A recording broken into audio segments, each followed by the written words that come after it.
Good afternoon, ladies and gentlemen, and welcome to the May meeting of Somerset Council Planning West Committee. My name is Simon Coles. I'm the privilege of chair. We're not expecting a fire drill today, so if the alarm sounds, please leave the buildings by the fire exit doors as indicated. And you gather at the rear of the court building. This meeting is being recorded and will be streamed to YouTube. Therefore, any members of the public present should be aware that they may be recorded even if they are not participating in the meeting. If this causes you any concern, can you please let me know now?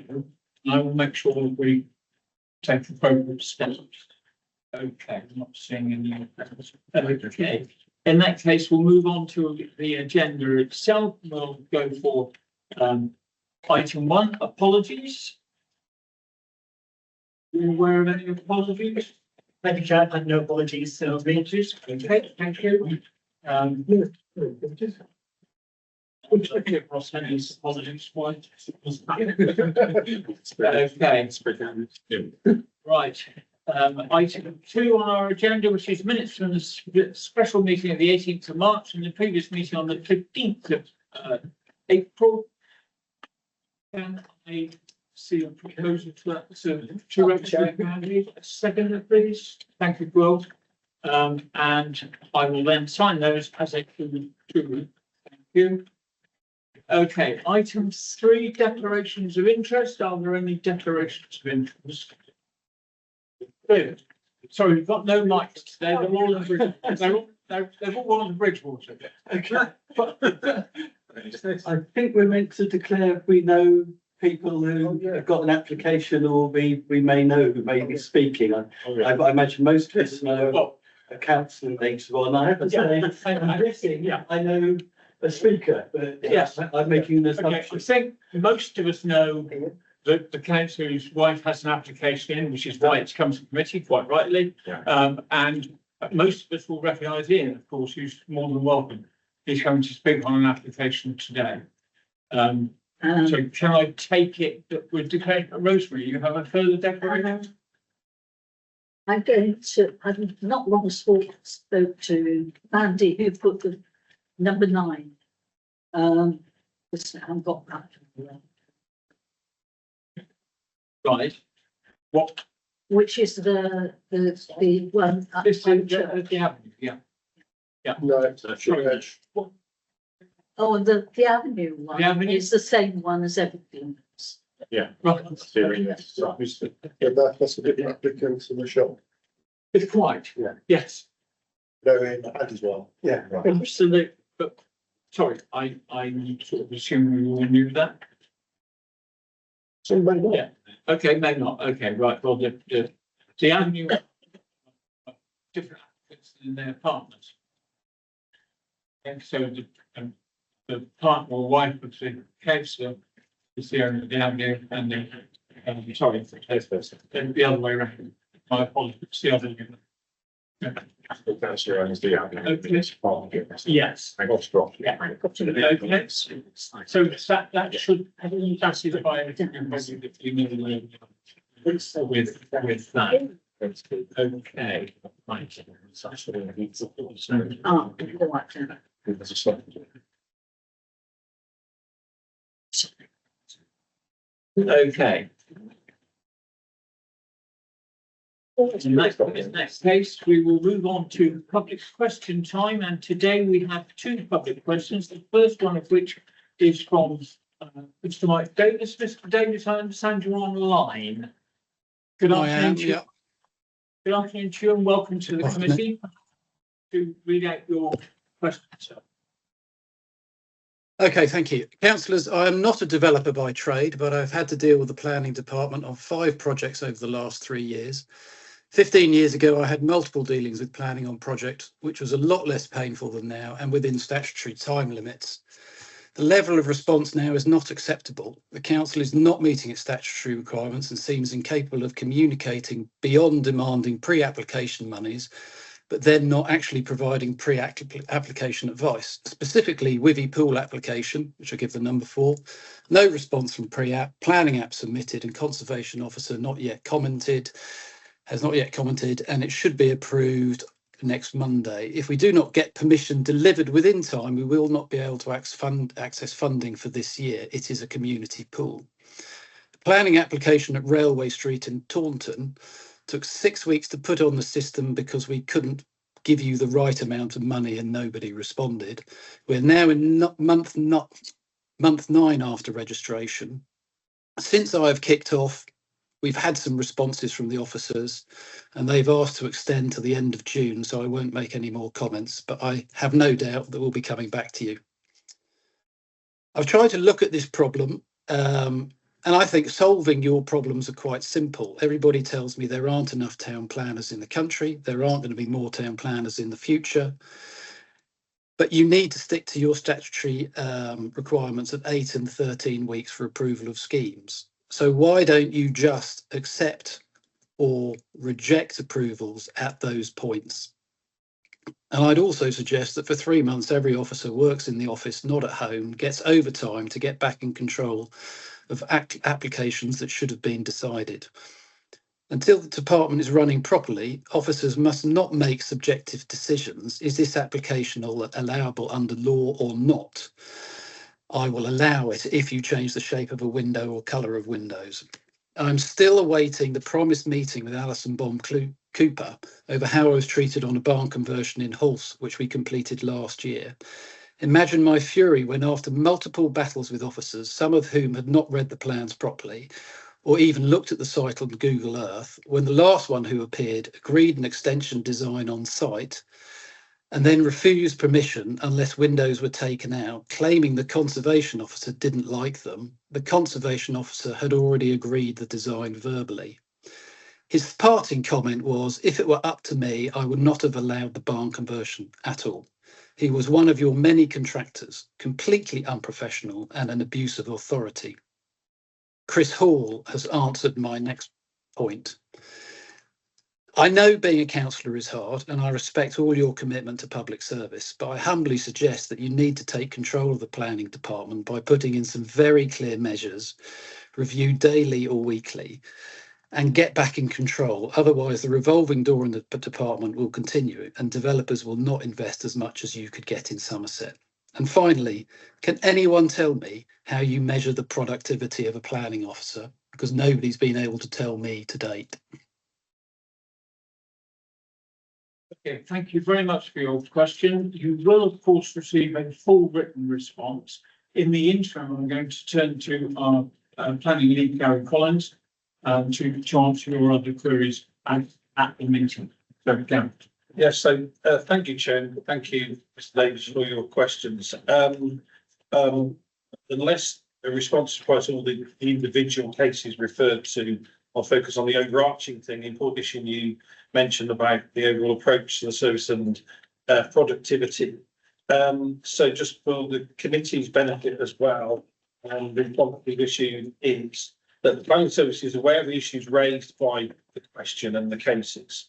And as of recent times, is being supported in producing a planning improvement plan. So consultants have been funded for a fixed term period to come into the service and work with the service to improve the service, including productivity. The plan has objectives of improving performance in terms of working to statutory deadlines. Incidentally, the council has not been designated, like some local authorities have, for poor performance. So the council is has not been designated for poor performance, but isn't complacent and will continue to seek to improve its performance. Another objective of the improvement plan, of course, is to improve customer satisfaction, and improve links to the agents forum are underway. And also the improvement plan will provide tools from a very early stage that will allow the service managers to better monitor productivity and to allocate available resource to where the peaks in work are. all of that will help. There's things like short interval management exercise where on a weekly basis managers will work with their teams in terms of their productivity, and that data will be available to those planning managers. So that is an improved way in which productivity will be measured and kind of improved.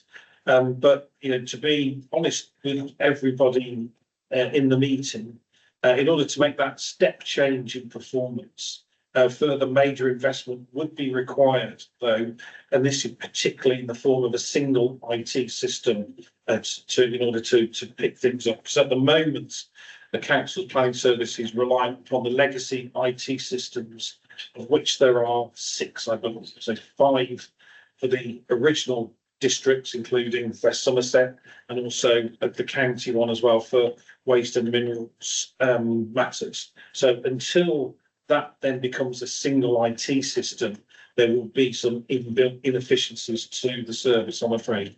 But in the meantime, there's a real push to focus on improved productivity and also better customer satisfaction. Hopefully that helps, Chair. Okay, thank you. And as I said, Mr. Davis, you will receive a full written response. Okay, we have a second public question from Mr. Andrew Williams. Mr. Williams, good afternoon. You're welcome.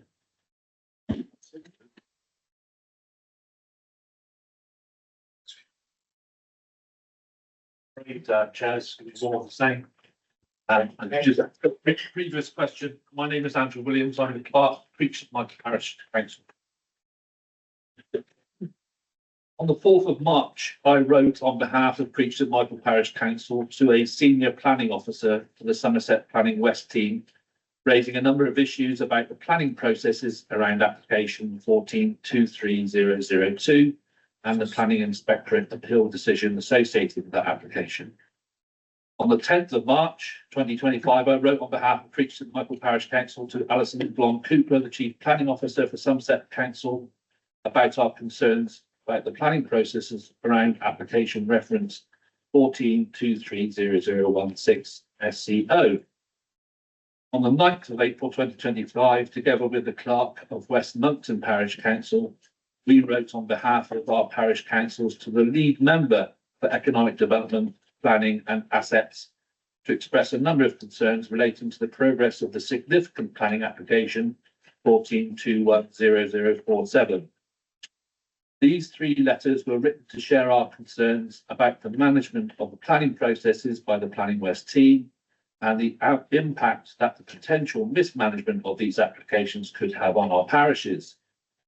They all share many features in common, but one feature stands above the others in that not one of these letters has received a reply. In fact, we have not even received an acknowledgement for any of the letters. Do the members of this committee agree that the failure of officers and the lead member to respond to the genuine concerns being raised by parish councils is unacceptable? And what steps will members take to address this and hold officers and others to account for their failings? Okay, Mr. Andrews, Mr. Williams, thank you for your question. Again, I'm going to turn to our lead planner, Mr. Gary Collins, to respond. But again, I can assure you, you will receive a full written response. Thank you, Chair. Thank you again for raising this, Mr. Williams.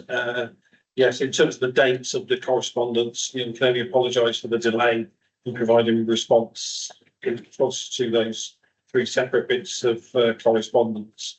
As a management team, we have been discussing better ways in how we can identify correspondence that is something that requires a response. I mean, when we do get correspondence in relation to current applications, often put on the public file, and then we're responding to it largely through the reports that we bring to committee. But we do appreciate, certainly in the first 2 cases, whilst they related to current proposals, the response was required. So we do apologise for that. We provided an initial response on the matters. A full response will be forthcoming shortly. Chair, did you want me to summarise the nature of those responses? Would that help? If you would, It may well. Yeah. Both the councils. So, in the light of that, so the correspondence from the 4th of March, which related to the reserve matters submission at the site North End Creek, St Michael, following the granting of permission on appeal for up to 100 dwellings. The parish council letter highlighted the importance of providing the pedestrian cycle link between Creek St Michael and the site itself, and seeking reassurance that the conditions that the planning inspector put on would be complied with.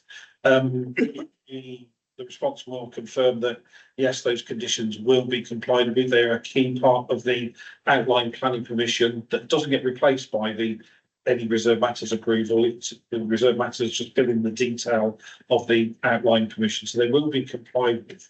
And discussing it with the case officer this week, I understand that whilst the reserve matters application still needs work doing to it to make it acceptable, in fact, the provision of the link is one of the positive aspects of the submission at the moment. We note that the parish council have commented on the proposals. That's on the public file, and the parish council will be reconsulted when, as anticipated, we receive a revised submission under the reserve matters. So that's the nature of that response. The one dated 10th of March related to an environmental impact assessment scoping opinion that the council adopted back in 2023. We acknowledge that the council took a view that the environmental statement was not required for that development, which is a decision that on a technical basis the council is entitled to take.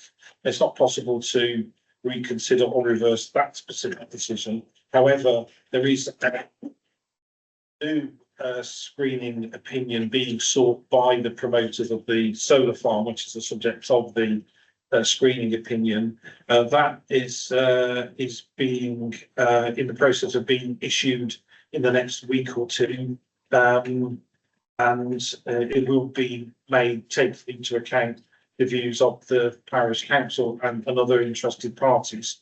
Just to hasten, so it's not the same as a planning application. Planning application for the solar farm will still come, it still have to be accompanied by all the relevant technical assessments.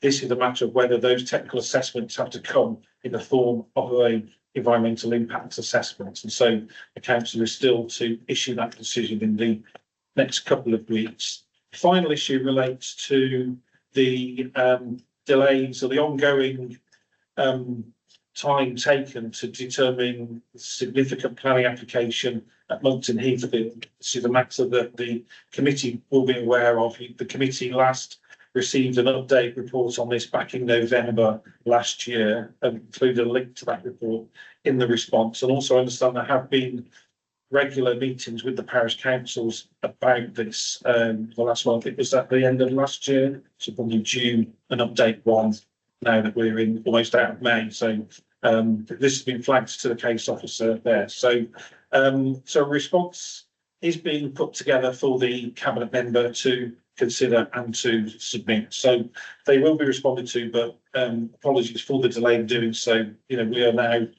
very aware of the need to be filter these out at an early stage, tracked, so that they are responded to more promptly.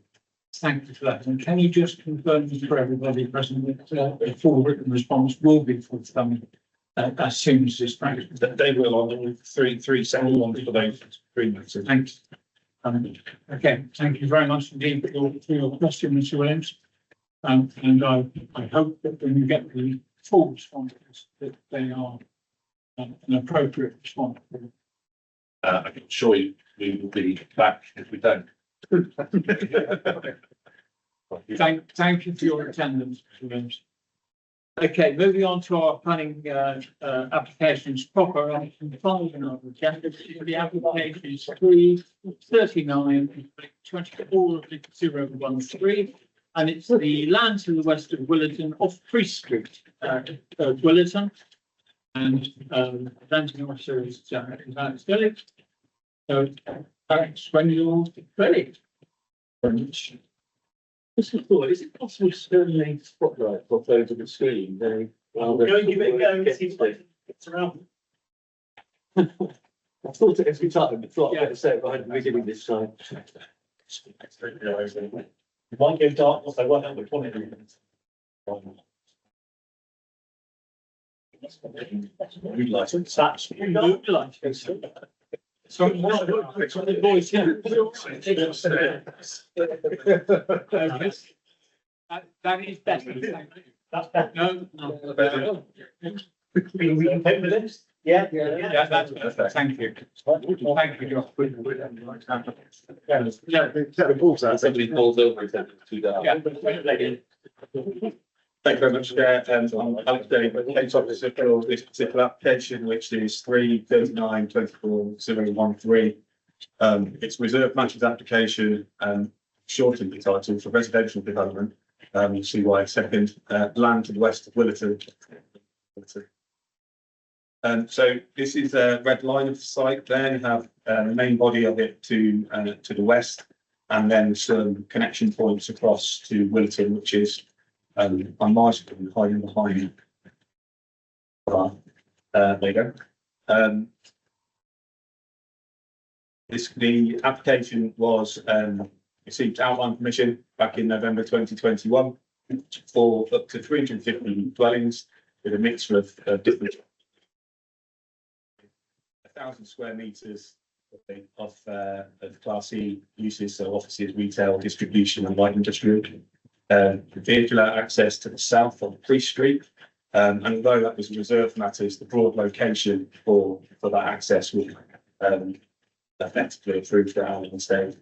Number of open spaces for traffic facilities, footpaths, and so on, along with enhancements to the Barrows Scheduled Monument, including information boards and public footpaths, landscaping associated works. The outline application was accompanied by an indicative master plan, which you can see there, right on the screen, as well as some high-level parameter plans for things like building heights and street hierarchy, that sort of thing. There was a requirement on the outline for a design code, which has been, as well as a QRP, again, which has been undertaken, and then specifically because of concerns raised at outline stage, a requirement for sustainable drainage methods to be incorporated within the layout. The section 106 that's agreed as part of the outline approval has a raft of off-site contributions, as well as 35% affordable housing requirement. So there's money there for urban realm works, for public transport improvements, the delivery of a cycle path. There's a travel plan, as you would expect on a scheme of this size, and then some specific improvements. So some two crossings at 5 Bells, some walking and cycling linkages. And then within the site, a requirement for a LEAP, a community orchard, community allotments, and then, as I said previously, some improvements to the Barrows Cemetery. There's a healthcare contribution and a reasonably large education contribution. The number of conditions which had to be discharged prior to commencement, and indeed some of them prior to the reserved matters being approved. The applicant has been working, I've been a case officer for the conditions as well, and they've been working with me over the last 6 months or so to discharge all of those conditions there. We are in a position now where they've discharged all of their pre-commencement conditions as required. So this is a reserved matters application. Non-reserved matters are access, appearance, landscaping, layout, scale, standard. There are, however, some other material considerations which are covered within the committee report. So these relate to heritage and archaeological impact, as I said previously, drainage and flood risk. And then due to some concerns raised by the Parish Council and members of the public, there's some reference there to renewable energy provision on site too. So just some imagery for the site then. The area was shot there, it's taken from the application documentation, and then some site photos I took in October last year. You've got the Priest Street along the southern boundary. First we'll show Priest Street running along the bottom. There's an existing access into the site here. And then you can see the extent of Willerton to the east. over there. In terms of an update, contrary to the wording of condition 13 within the committee report, following some discussions with the affordable housing officer, the last sentence of that condition was changed to the red wording that you can see in front of you there. This is to ensure that it removes reference to the affordable housing statement that's provided by the applicant, but it also references this detail around M43, which is about accessibility standards. During the consultation, there was a first round of consultation, submission of some amended details, and then second round of consultation. The last remaining objection is from Wilton Parish Council, who've raised concerns you can see there. Each of those is covered off within the committee report agrees of detail. In terms of the matter that they've raised about the ownership of the footpath linked to the south of the hospital, this was largely dealt with at outline stage, and the requirement to connect to that existing footpath was established within that approval. The reserved matters therefore follows on from that and hasn't altered that in any way. There was a concern about the ownership of that footpath and whether or not the applicants had given the owners of the hospital site sufficient notice as is required. The hospital have responded to the consultation process, so officers were of the view that they obviously were aware of the application and were in no way in terms of their understanding of what was being proposed.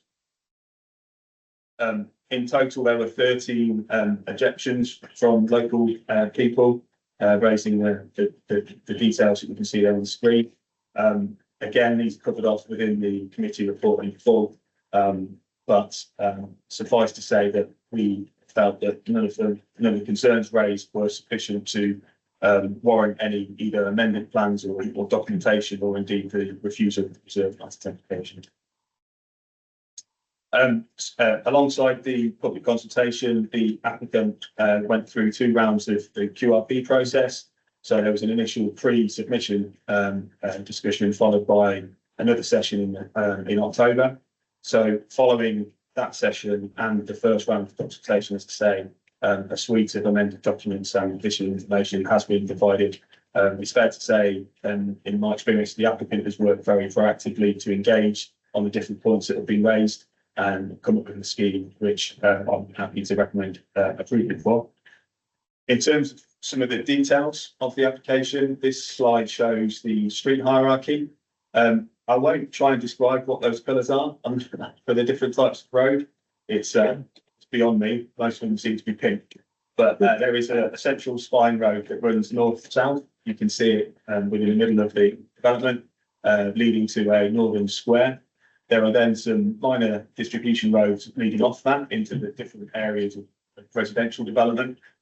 And there are a number of shared surfaces and private drives proposed within the scheme, as well as some parking courts. And the parking courts played quite a large role in terms of the amended design, with some tweaks in terms of the amount of overlooking, the boundary treatments, the amount of landscaping within them, to make sure that they were in accordance with the adopted standards.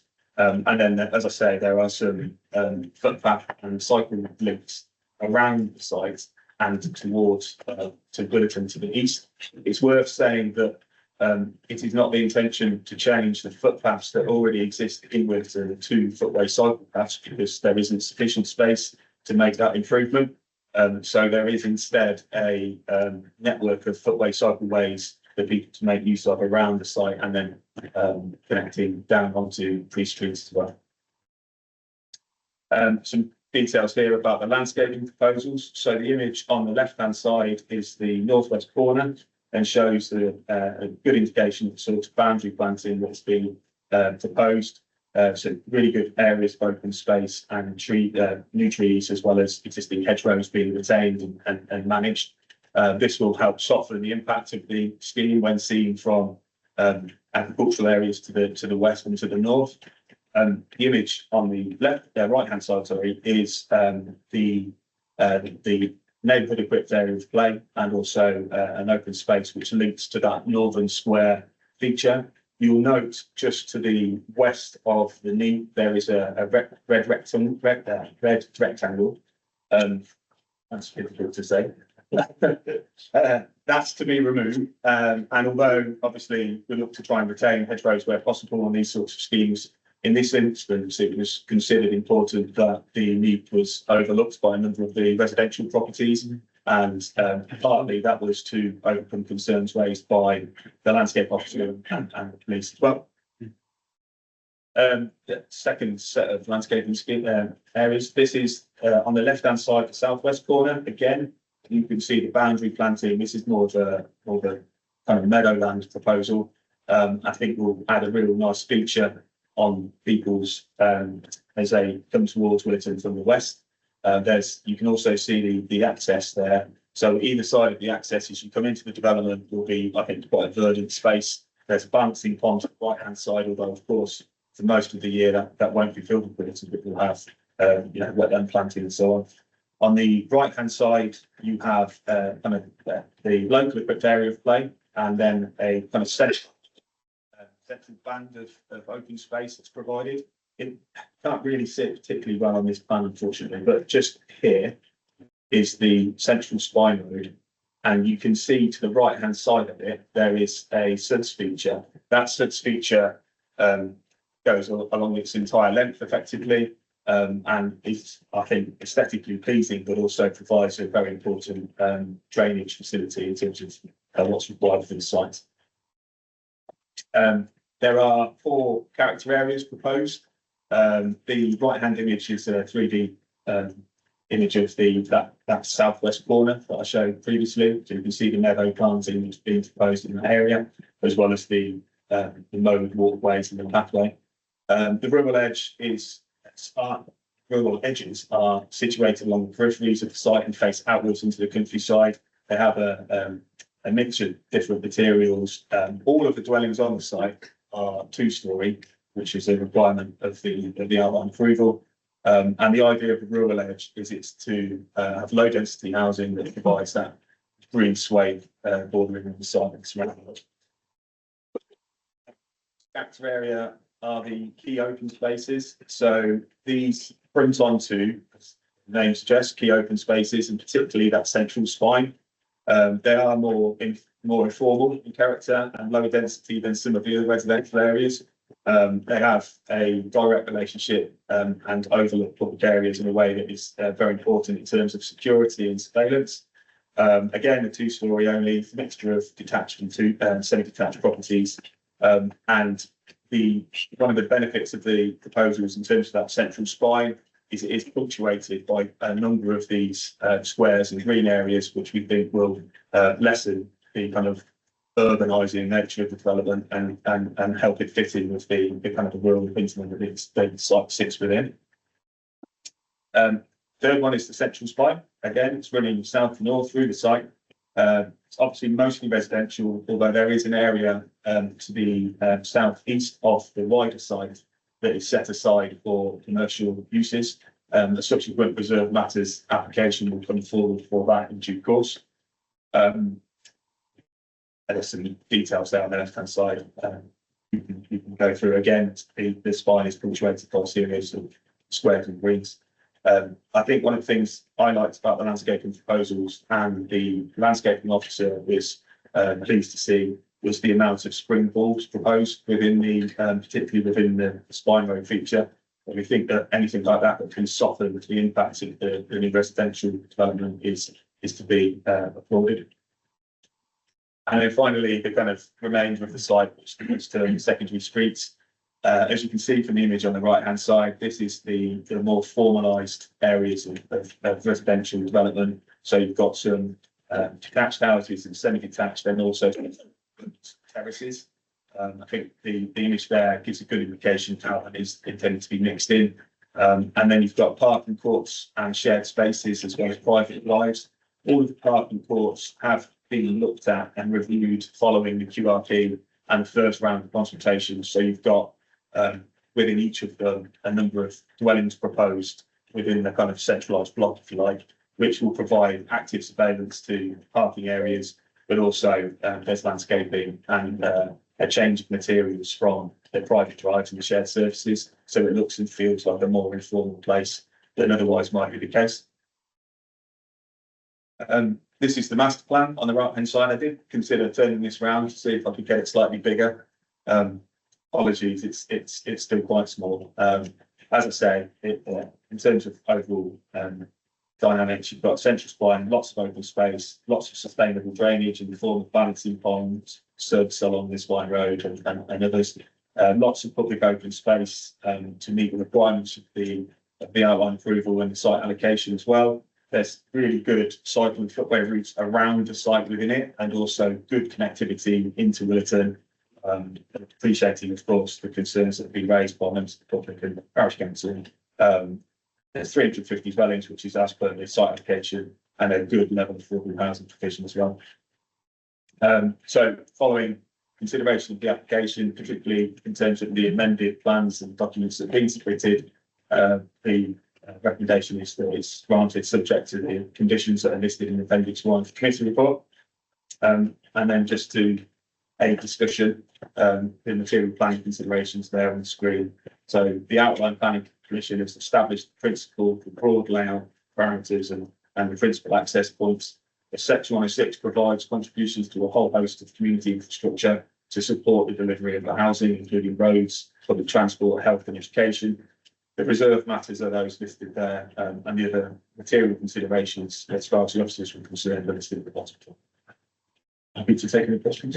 Thank you very much, Mr. Daly. And I've got two public speakers on this. The first is Councillor Norwood. Good afternoon, welcome to the committee. And you have 3 minutes to start when you're ready. It's time to take stock of where we are in this planning application and where the current path being followed will possibly take us. What is being considered today is the detail of how an outline is to be fulfilled, or currently so. However, there is a fundamental problem. That of the outline application is in fact invalid. Why? The land included is not in the ownership entirely of the applicant. Concerns related to this. This could be addressed by giving formal legal notice to the landowner ahead of the outline application. It is a basic requirement as part of submitting the outline application that this is done. This was not done. No notice has been served on the landowner concerned by the applicant. This is the current situation. The outline application is basically invalid. As a result, the landowner affected, Somerset Health Authority, has made an objection. Not out of spite, but on reasonable grounds. Furthermore, there is a 106 element to the outline consent, which we've just seen, that becomes in part a burden on that landowner. Yet they have had no way, no part or say in the agreement. In an appeal case concerning land at Then Farm, Brixton in Devon, an appeal was deemed invalid by the inspector, basically because the outline application was invalid. That arose due to the applicant and, by inference, the local planning authority had not ensured all the required land had been included and notice served on the affected landowner. That meant back to square one to get a valid outline application. What should this committee do today? At very least, defer the consideration of the details you've been listening about, take legal advice on the validity of the outline application. To not do so will be a great folly. This is not a small technicality being used to stop a major development. Far from it. It is a potential disagreement between two major organisations with resources to take the matter to law for consideration. A court is a place of last resort. I urge this committee to defer this application, take timely advice, and save time, costs, and reputations in the future. Thank you, Chairman. Thank you, Councillor Aldridge. Mr. Joe, Scotland, would you like to comment upon anything that we said? Just in terms of the point, obviously the initial concern is about the outline approval and whether or not correct notification was served on all the landowners within the red line boundary. If I just very briefly try and get back to the right plan, so as to articulate the point. So if you see on the far right hand side of the red line plan, there are very slim access points through here, which are existing footpaths into West Willerton. And then you have this band here that comes along. So the concern being raised is that this section here, or at least a part of it, is in the ownership of the owners of the hospital rather than the applicants.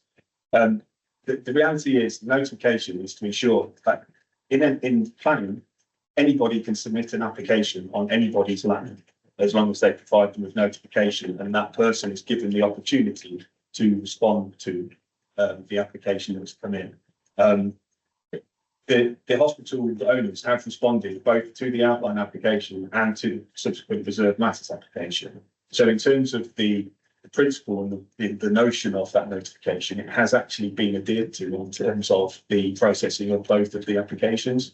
In speaking with the applicants, I was advised that they felt that they were in ownership of all the land within the red line and that therefore it was a non-issue from their perspective. Because we had also those consultation responses, we took a view that in this instance, it wasn't something that should hold up the application. The other thing to consider, of course, is that the reserve matters is always linked to the outline. The outline is actually the planning approval. And that outline approval was now sufficiently long ago that there is no longer that period of challenge has passed.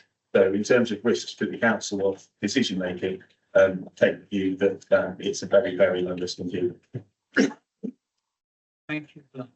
And the second public speaker I have is Mr. Oliver Gibbons, who's the agent for the Mr. Gibbons. Good afternoon and welcome. You have 3 minutes when you want to speak.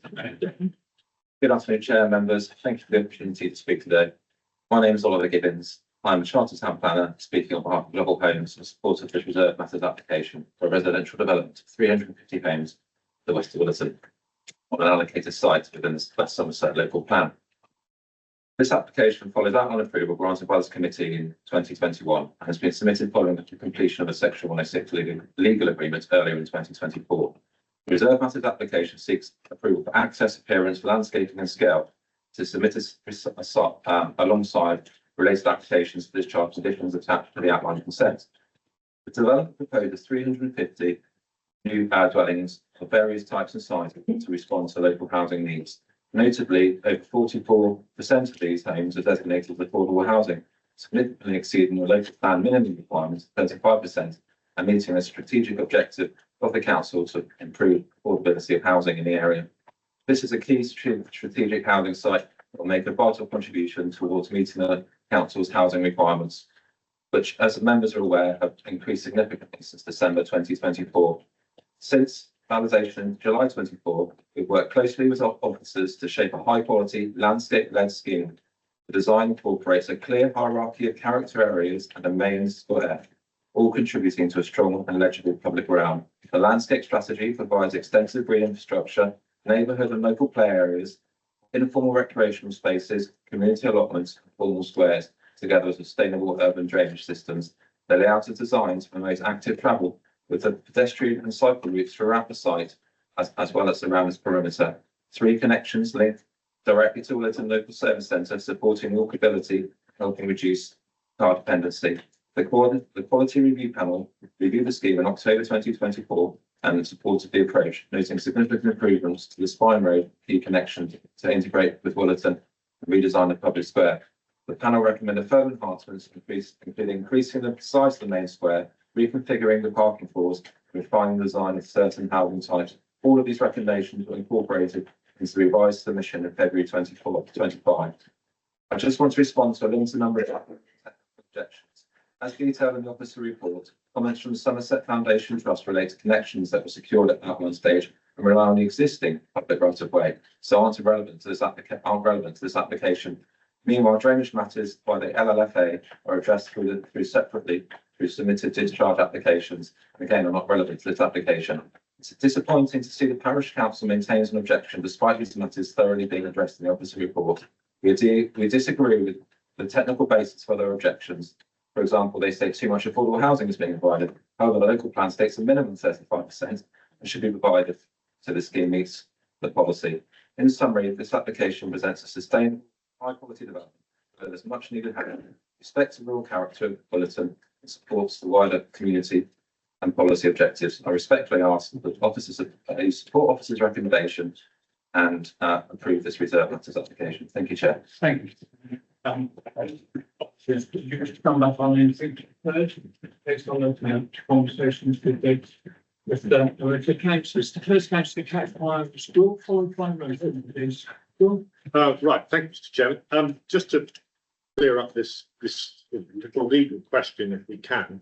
I think we're talking about the requirement to serve notice on landowners in respect of planning application, which in my old money, I think was section 27 of the 1971 Act. I don't know what it is under the 1990 Act, but I think we're talking about the same thing.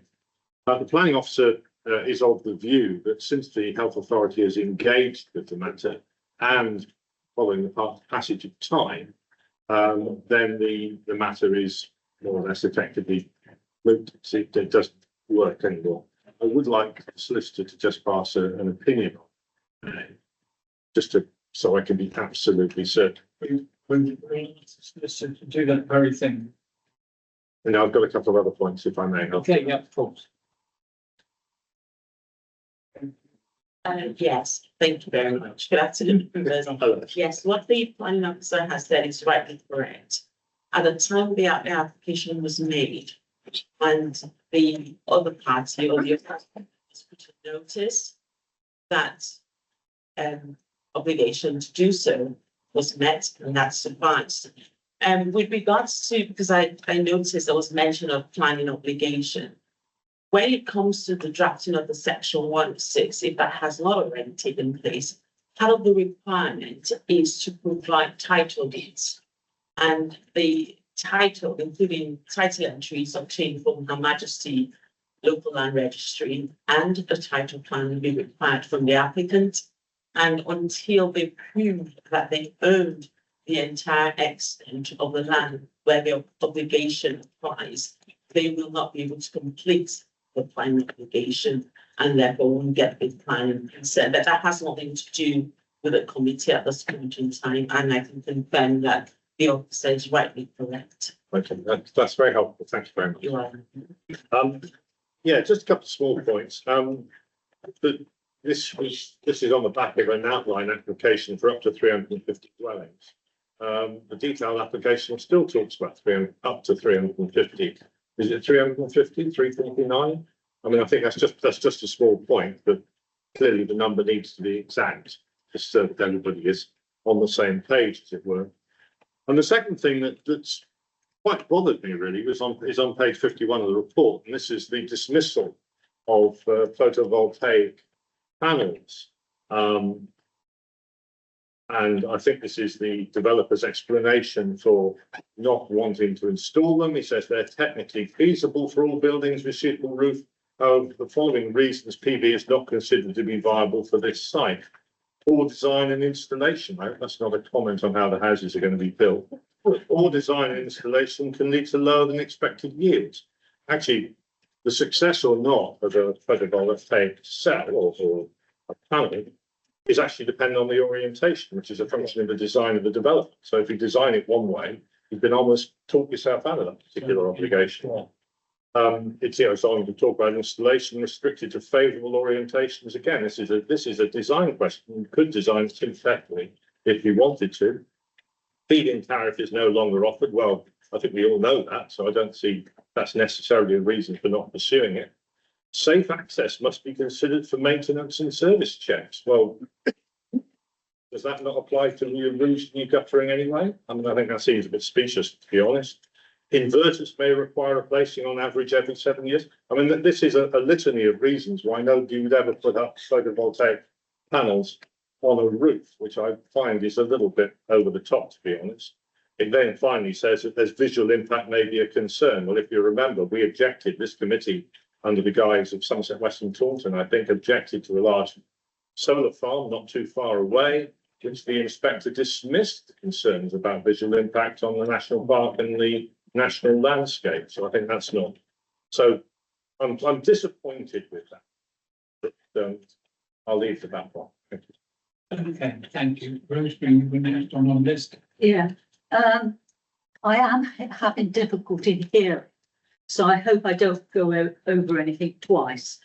But I didn't come with the expectation of being able to say anything, because I thought the number of people that would have objected to this would have been such that I wouldn't have got it in, because I came back from holiday. I didn't manage to get through, and I complained to the council about this, I will, that you can't get through to talk to a person. By the time I got through to talk to a planner and actually say, I can't get the agenda up on my screen, less anything else.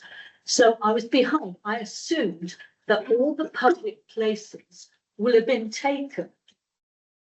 I put my suggestions or my comments on this at the stage where it came back to us for the detail really. And my detail is very to this, that the ground is actually very subject to flooding. You talk about the main stream, main road coming down through the site, that was always wet. I can see no reason why it won't still be wet. It's very, that's my basic thing. It was wet before, it'll be wet again. Also, they put up a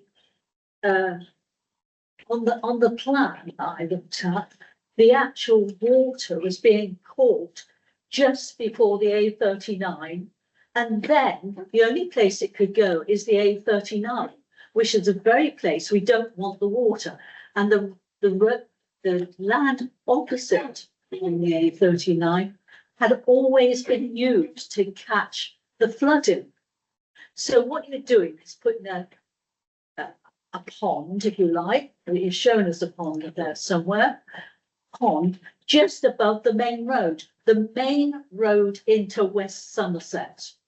A fact that the council don't seem to realise. The B3191 is shut.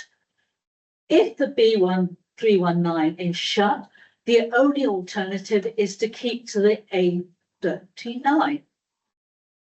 It is the only road, there is no relief to it anymore at all. And I would say that this ought to be withdrawn until some of that problem goes away. And that problem isn't likely to go away where we're having part of my division falling into the sea. And I would suggest, and I think I've already suggested to the officer in charge, that they have to look at that. It is got on the seaside, it's going to go into the sea I think quite soon. But that's only me. I'm only the divisional council. I look at it and think it's rare, it's there waiting to go into the sea.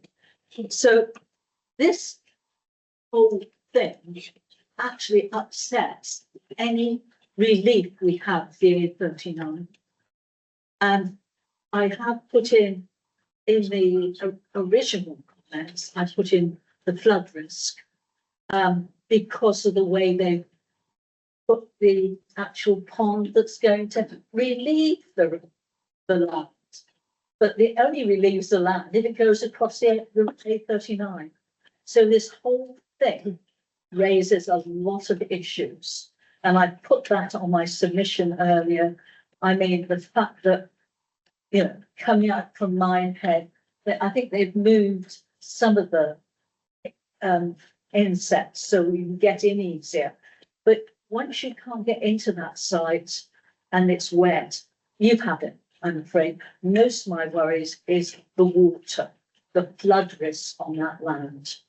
And that flood risk hasn't gone away. I know it hasn't rained lately, but I think it might soon. It probably might soon in a very, you know, it'd be heavier than we're expecting. And once that happens, you're going to have a mess on the A39. And that is the only place you can access West Somerset. There's nowhere else to do it at the moment. And we wait every time there's a worry on the A39, please let the road be open, because where are we going to put the traffic? You go up to the top of the hill, it's a long way. It's a long way to go round, you have to go as far as Stephen nearly. So, you know, you really have a long way to go to avoid this. And I think I'm surprised that there aren't masses of speakers here from the local area, because my colleague down there has made his, but I don't know if anybody's taken it on board. Because if you can't do it, what's the point of any of us? We shouldn't be here at all today. I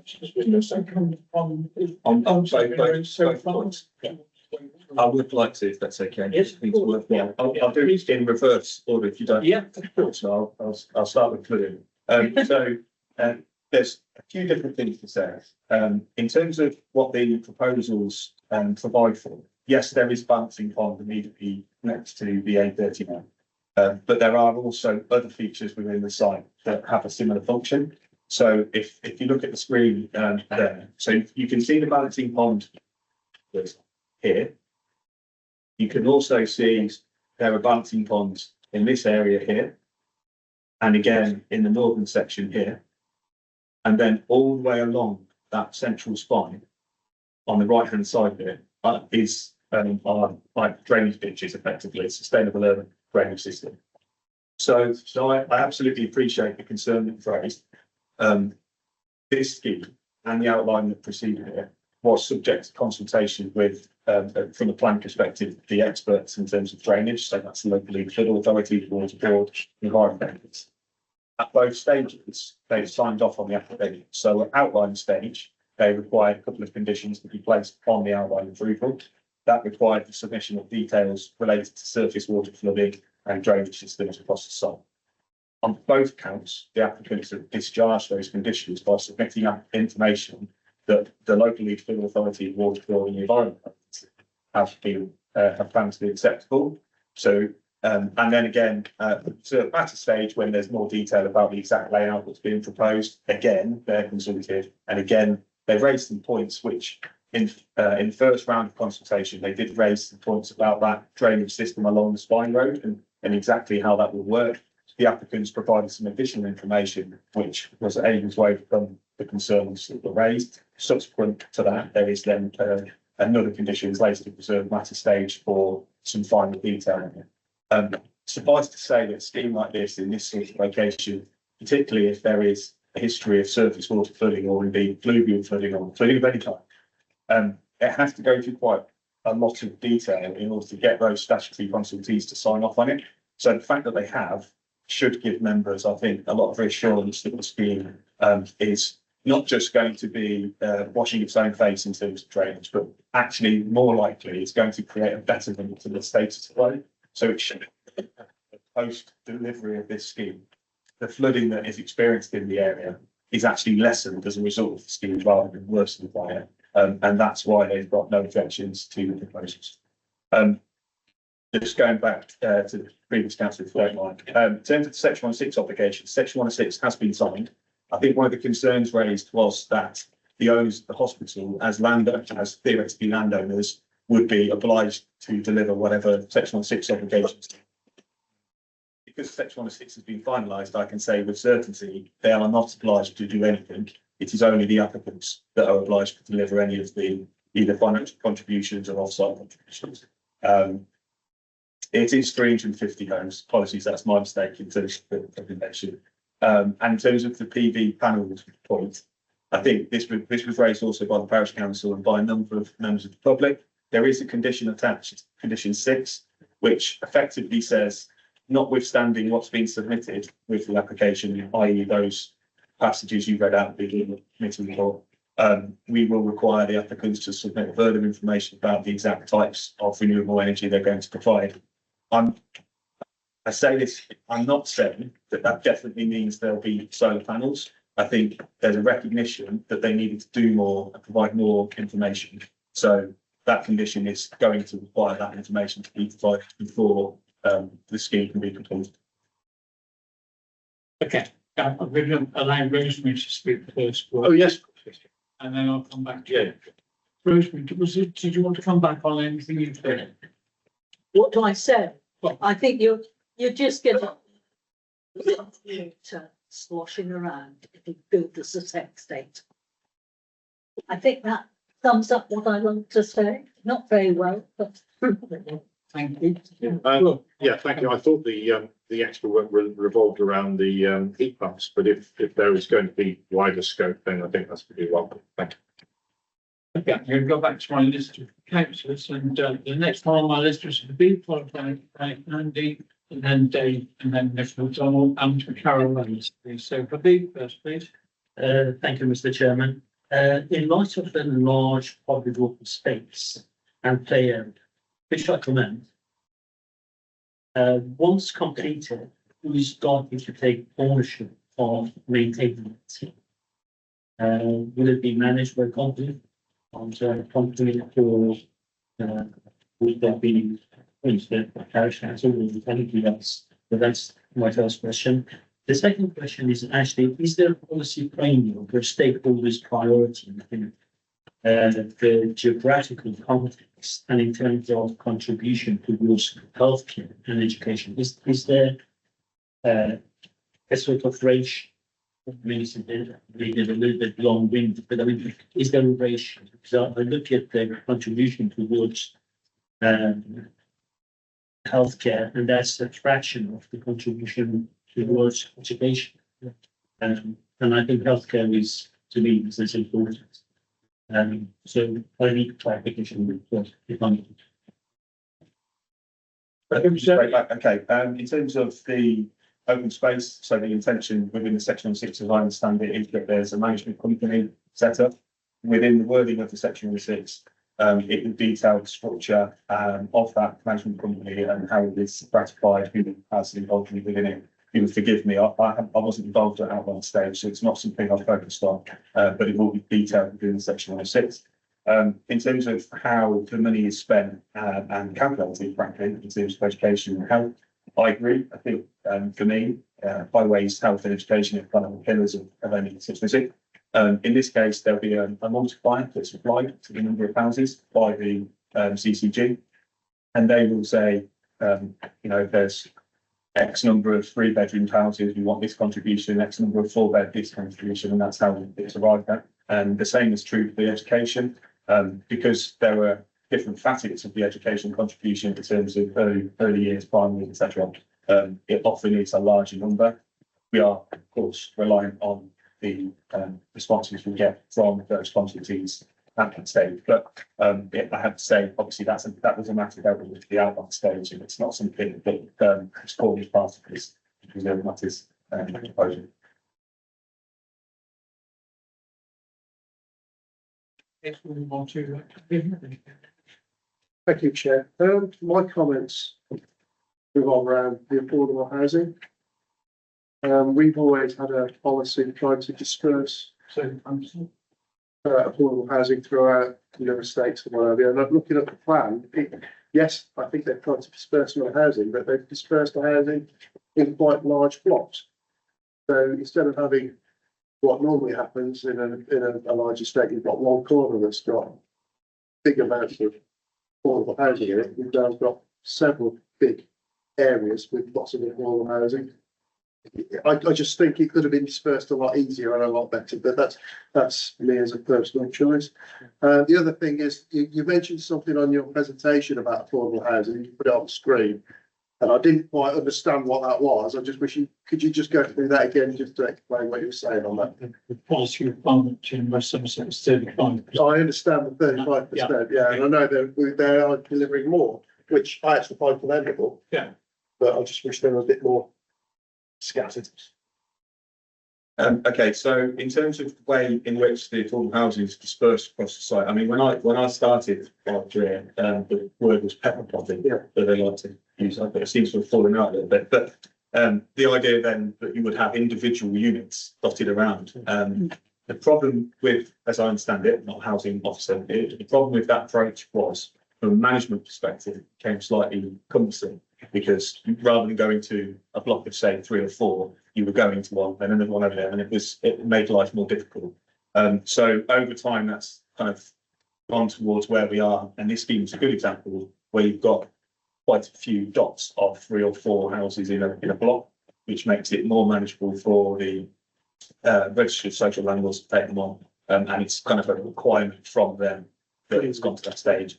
As you would imagine, the affordable housing officer has been resourced on the application, has subsequent to this condition raised no objection to it.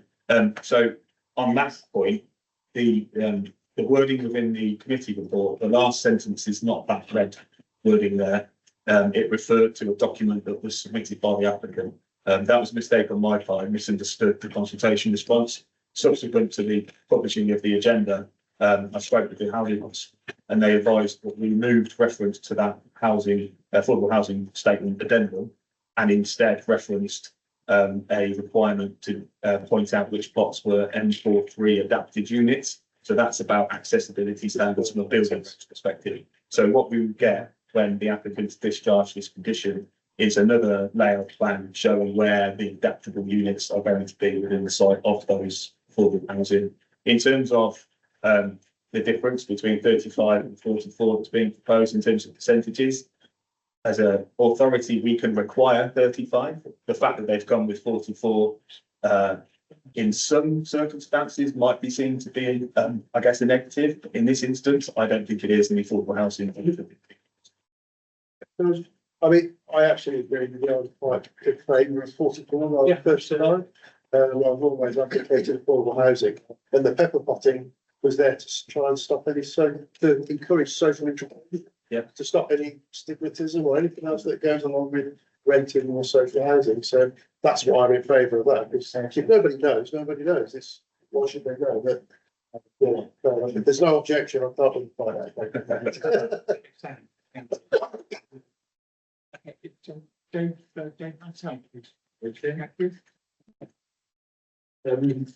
Firstly, can I just sort of quote just a little bit further on the footpath, and then I would like to make some further comments on the energy aspect, if that's okay. So the footpath, just trying to ensure I've got this sort of disentangled. So we've gathered that the section 106 has been done.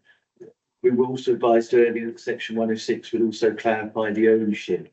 So did it do that? It is clearly owned by the applicant. Yeah. Okay, I think that then does. Well, thank you very much. So on the MGN and the scheme in general, from what I can see, there's some, there's lots of good features of this scheme, like many things that we would want to see.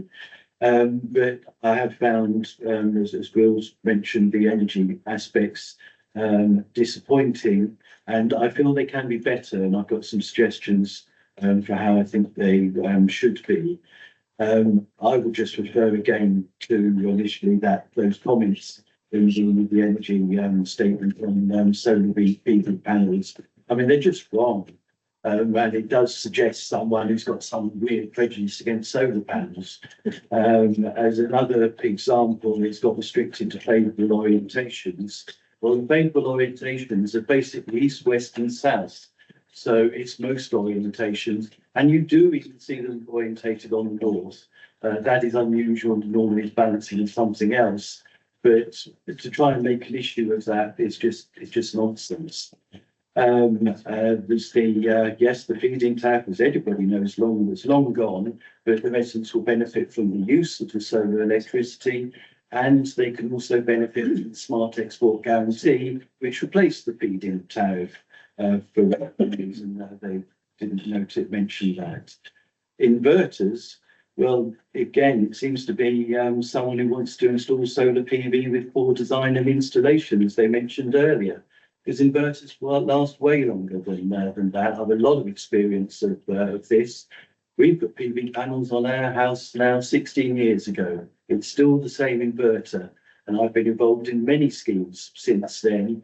I have known of a couple of inverters, perhaps out of about 100, which have gone in the last 10, 15 years. This 7 years is just nonsense, and I'm sure there's nothing to back that up. So they've got some odd comments on PV. Now, I have to say, I don't feel reassured by how the officers have covered this off. Even with those criticisms I just made of what's in the application, I have to say, I think the officer condition could be weaker than what is in the application, and I think it can easily be stronger. Just to draw that out, in the report, page 51, 11.880, it says the policy position is relatively flexible in terms of what type of renewable energy provision is utilised. So that seems to be, and suggests there could be a combination of different technologies, but with no indication of how many. And I actually think the position should be clear. And actually, I think the applicant was fairly clear too. My suggestion would be for the conditions, condition 1, we've got 3 pages of the applicant's own documents to be included. If we could include the applicant's climate emergency checklist in there, that made clear that air source heat pumps will be used throughout the development. It says they will be used. So can we say the same and just include the climate emergency checklist as one of the documents in that list, very long list in 1. Now, looking at the condition that applies, which is condition 6. It's on page 74 for the Okay, thank you. I've got it here as well. I'm just slightly interested. My page number's different, but I'm going to put out. I'll pay attention to that. I'm sure we're talking about the same thing. So just double checking. Yeah, so condition 6. Now, this is not really very specific on what would be delivered. It talks about any such infrastructure. I think it can be tightened up. So I would suggest delete the bit where in the first sentence it says delivery of on-site renewable energy infrastructure. That could be replaced with, and the officer concerned seemed to be about the location of heat pumps. So let's get the information on the location of the heat pumps. So don't question whether they're going to be provided or not, just ask where are they going to go. So let's have location of air source heat pumps across the development, as the applicant said they're going to provide.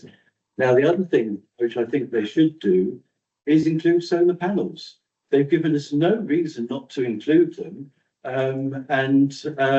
We've declared a climate emergency. We've got various policy positions that say we should be doing what we can. We've got renewable energy provision as a material condition here. So again, I think the request in 6 should be to include solar PV panels as an integral part of the design of all dwellings, which is part of the wording that is used, and invite them to submit the details to us so officers can then sign them on. So can I make those suggestions?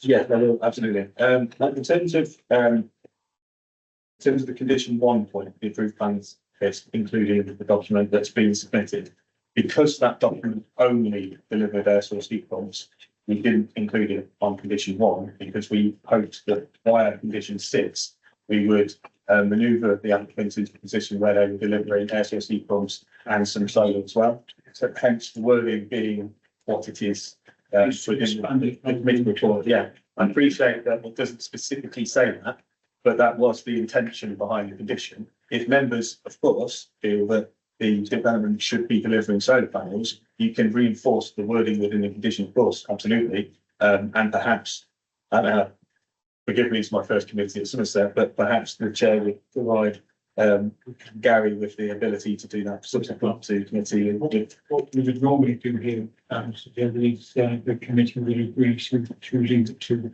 Gary and myself to come up with a suitable form of building. Especially myself and the lead. But we'll come back to that suggestion in a moment if we made a case or something. I don't have an issue with it, but there's other things we need to cover as well. And I took the slightly different meaning from that. It was actually to open up the ability to have as many types as we could of power generation that we could get rather than limit it to just one. So I looked at it from a half full, half empty. Let's take what we want. I'm happy, I'm more than happy to firm that up. Okay, so we can hold that thought, okay?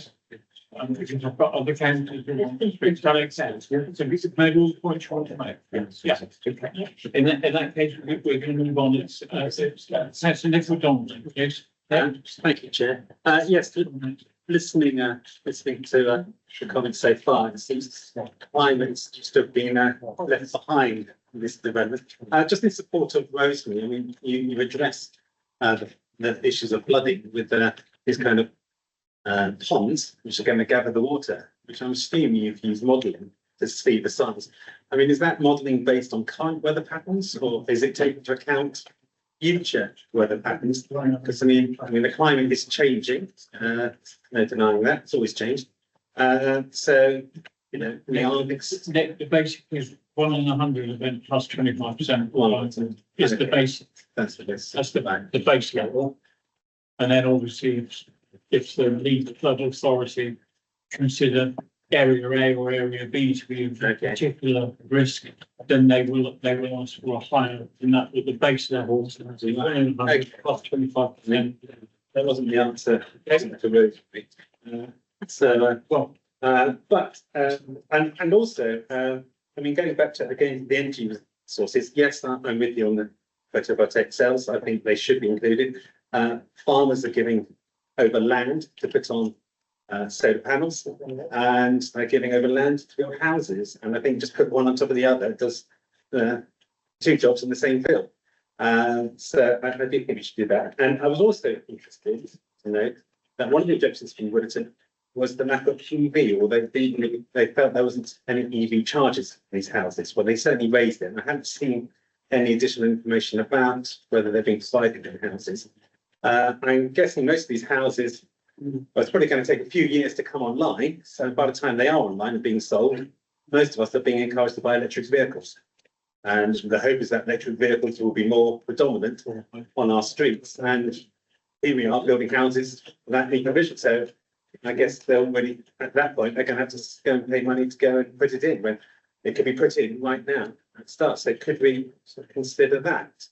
And again, kind of support of Rosemary again, because I noticed Rosemary submitted a letter about this. I mean, I question the wisdom of building 300 houses here in Taunton that had one single ingress and egress onto a country road. Here we've got 350 houses coming onto the A39, which is a busy main road. And I haven't seen any indication that there might be some traffic light system for the houses, because I mean it is busy. I could just see cars just piling up, waiting to come on to that. Is there provision for traffic lights? Through you, Chair.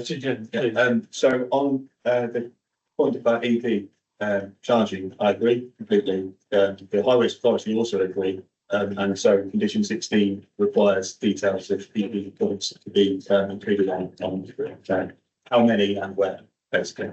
In terms of the access question, the outline stage, the consideration was given to a southern and northern access point, as I understand it, and the Highways Authority's view was that it was best to have a single point of access, and for that access to be designed to meet their requirements. the requirements are not for a signalised junction, but they are for a right-hand ghost lane that has to be included. So it's fairly standard. Yeah, can you explain that? So if you are travelling westwards out of Willerton, as you approach the site, the road will open up slightly and there'll be two lanes rightwards, one to turn into and one to go straight on. As you come eastbound, there will just be a single carriageway, which you don't have the same issue. I'm not sure that I've got any further points on the video. I also noticed what's the other thing is the active travel. I noticed with the active travel, they put conditional acceptance in their letter, but on the report it says no objection. But they are asking about lights. I didn't see anything on the report about a light scheme on their cycle paths. I haven't seen it. Has that been addressed? There were a number of conditions related to cycleway and footways, and also one for lighting scheme as well, which includes reference to the cycle footway path too. And that is being addressed. Yeah. So I take the point about the wording of their response. But effectively what they're saying is we haven't got an objection as long as these things are dealt with, and we've dealt with those things. So. No. Okay, cool. So my main point was going to be around renewable energy, because the energy statement is just like, it's embarrassing. I would want to bury that very deep underground if it was anything to do with me. And I won't go through the nitty gritty. People have taken it, pulled it apart. If you're going to put in air source heat pump, you need your PV to help cover the cost of running the air source heat pump, apart from anything else. It's so basic. Like Dave, we've had it. First thing we did, got solar panels. It's the first thing. It's so basic, and people will not want to buy your house if they're going to cost to run, and they don't have PV. People are lobbying Westminster right now. Sunshine Bill, private members bill, kids lobbying on the planning bill as well to make it mandatory. It's ridiculous that it isn't already mandatory for every single, all the new buildings and development to be built with solar panels. Just absolutely basic. So anything that we can do to strengthen condition 6 would be great, because the way I read it, it's not, I don't understand. So they might put in some information saying, oh, well, actually, we decided not to do the air source heat pumps in the end. If they just wrote and said, well, we've decided that it's not priority for us to do any renewable energy infrastructure. What in condition 6? Can you just go, oh, well, no, that's a shame. Or can you say, that's no good? What would happen if they came back and watered it down, or they just stuck with what they already proposed? True. What will happen is in a few minutes' time, we will make a decision about the application, and we'll also make a decision about whether or not the committee wish myself and Gary to join us. And I would take the advice from the planning officer about how to move the up. People waiting for patiently. You want like this, you want the next person on like this. I'm trying to answer that question before I read it. So doing that, you're doing it very elegantly. And I think that the moving the committee was something that they would like us to have that conversation. But Gary, we plan on the discussion to firm up the news. And I'm going to ask to the committee to tell me exactly what it is they want us to want.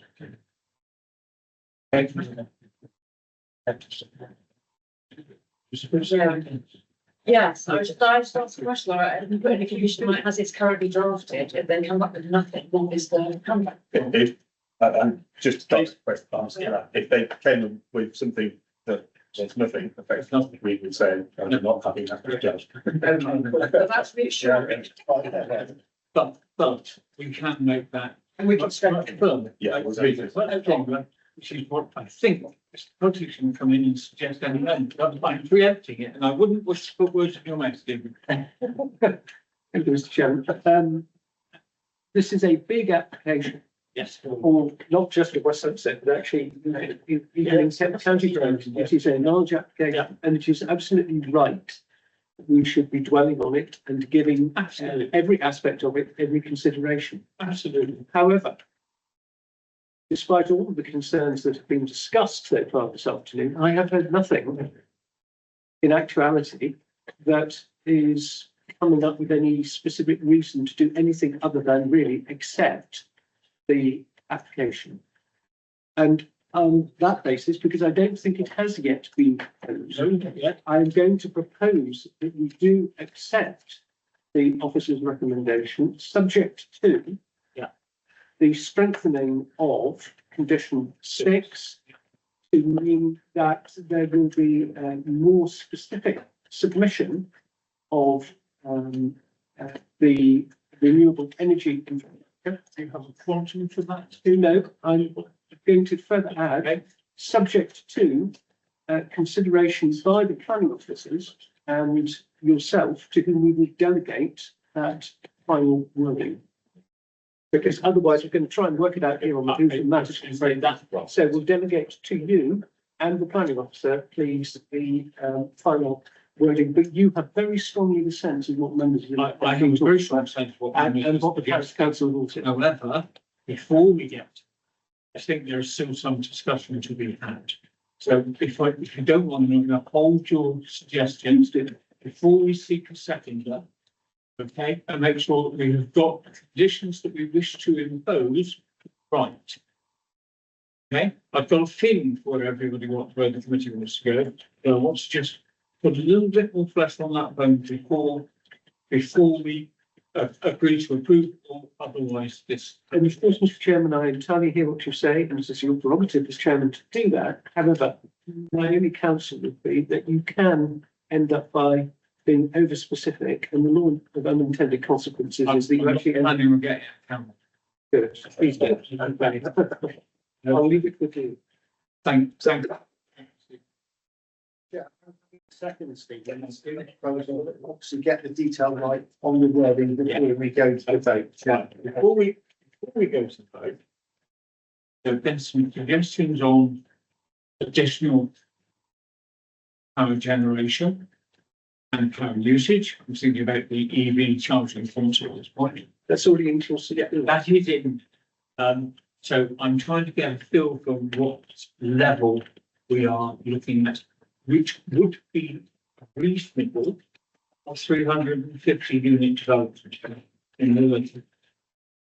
Darren. Yeah, so Chair, I think, certainly hearing the comments from the committee, condition 6 does require a beefing up, so we can do that. Certainly one of the tests, Councillor Ellis has said not to do wording such as a really good explanation as to why they can't do anything even passes that test, so it's got to be, the bar's got to be higher than that. So I think it comes down to, I think, the more detailed wording that I think we'll have to come up with. And there's an alternative about being specific at this stage, Councillor Punter given his view on that. And I personally agree with that. I think an arbitrary, say, percentage of PV on the site, I think is no more better assessed than that. No. I think wording suggests significant provision of solar PV within the site is something that I personally have in mind. I think it's something that we can work through, but certainly it's a case of raising the bar in terms of on-site energy generation within the site, and not just a good reason why not. Yeah. Okay. Hang on. One at a time. Okay. David, I'll take you first and then you. Okay. So, David. Okay. I really do believe there's no reason why there shouldn't be heat pumps and PV throughout. And I prefer that we indicate we indicated that the applicant themselves says they want heat pumps throughout the development. So why we should go for anything less, or think we need some to be some flexibility on that. I'm not sure. And looking at the houses, all of them have got one roof facing in a sensible direction. I had in mind that I wasn't going to raise how many panels there should be on each roof. That might be going too far, but when you start doing it, that starts becoming ridiculous just to put one or two out. So I trust that won't happen. I'm conscious there are a couple of bills in Parliament at the moment, but until building regulations state that all homes will be, will have X, Y, and Z in terms of alternative power provision. You have to be a little bit careful about being too prescriptive. Having said that, I think it is perfectly reasonable for us to make significant suggestions, which I'm sure would be adhered to, because otherwise I won't sign it off. Yeah, exactly. So, you know, I think we're in a I point would where like an indication of where we're reasonable heading. and realistic. I don't understand why we're being hesitant on this. There's no reason to be hesitant. If there's a real reason not to put them up, I'll accept it as much as the next person. But why you want wiggle room and say some homes should not have heat pumps when there's no reason for them not to have them? And I have to say ditto on solar panels. Can you give me one reason why they shouldn't have them? Bear with me a moment, David. Sorry. So, absolutely agree with what the committee are saying. Just to advise you technically, the thing that does mean we should be hesitant but proceed with caution are the tests in planning guidance as to planning conditions. They have to be precise, they have to relate to planning, they also have to be reasonable. Now, I think that test of reasonableness, I'm trying to find it here, is that there is a document, isn't there, in terms of sustainability, that I think what I would say the committee is unable to do is go beyond what that interim policy says. But what it can do, I think, is put in a requirement within the condition that meets that policy. So I think that needs to be our guide, because that's a prior published, consulted upon guide that where the council said our aspiration is to do this. Going beyond that, I think would be seen as unreasonable, but meeting that. You may be referring to viability, not sustainability. No, sustainability. I don't understand. Can't understand that one. Try it again. Let me just quickly try and find it. I could understand viability, the cost of it. Hang on. Yeah.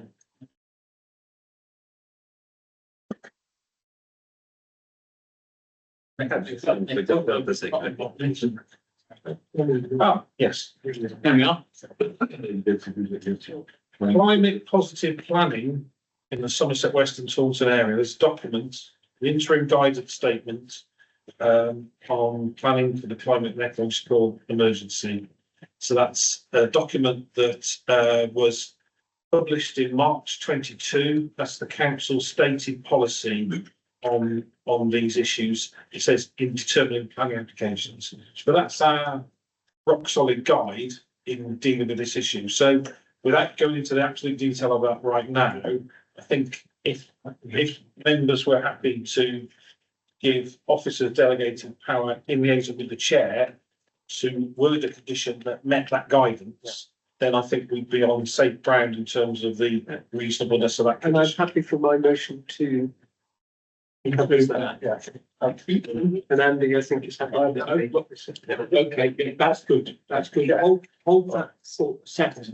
David's trying to say something else. Now, Nick, and then I'll. Okay, can I have a look? I've got a copy of the document in front of me here, and I did read it before this meeting, but I will just have a look at it again. I'm also very aware that there's policies in the West Somerset local plan, which also apply, policy CC1 and also policy NH13.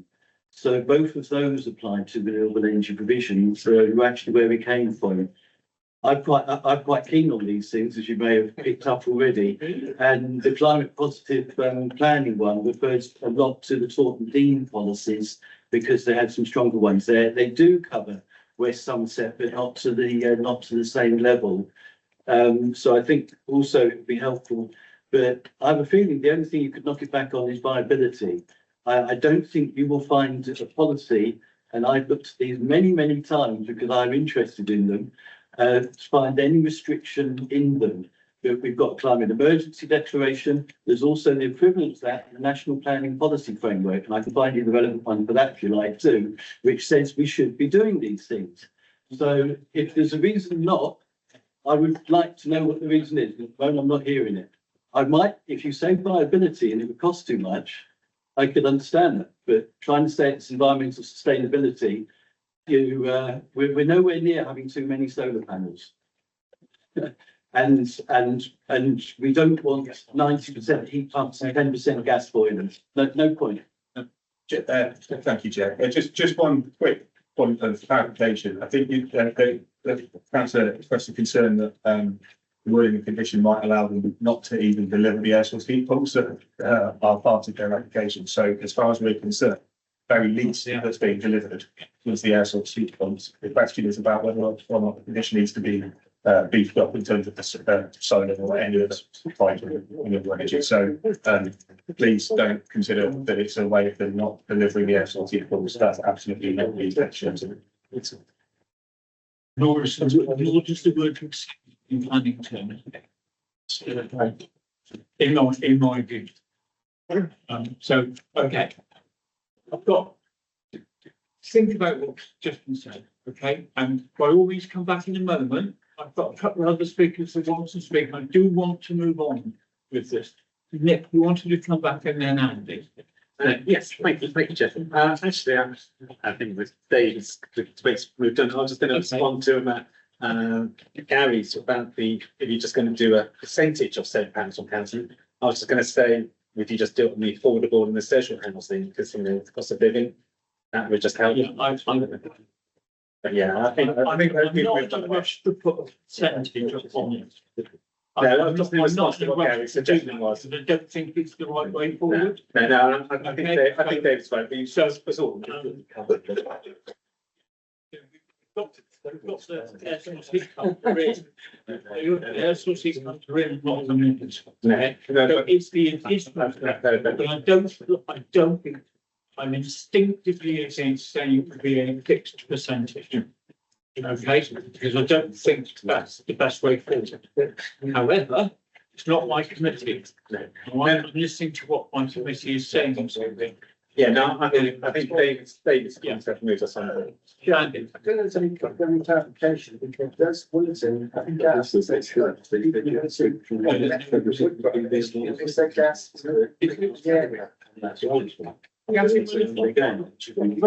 West Somerset owners, gas in Williston. Gas supplies. Gas in Williston. Yes. I don't think there is gas in Williston because the gas was made in Watcher. Point of information, Chairman. I would love a point. Steve, Is it? the answer was? The answer is my home is in the centre of Williston and my carbon cooker runs on main gas. Right, thank you very much. Okay, we need to move on. So we need to find out. Make sure the proposal is happy with it. And we need to have If I could just confirm the assurance that the expectation is to get, I think, pumps and all the complex gaps in soffits. And we're going to aim for having solar panels and all of them. If you say that, I'll be happy, but you said the first one, but not the second. If you agree that we should be able to solar PV on all of them, I will feel reassured. Can we just come up with one more point? Yeah. Yeah. The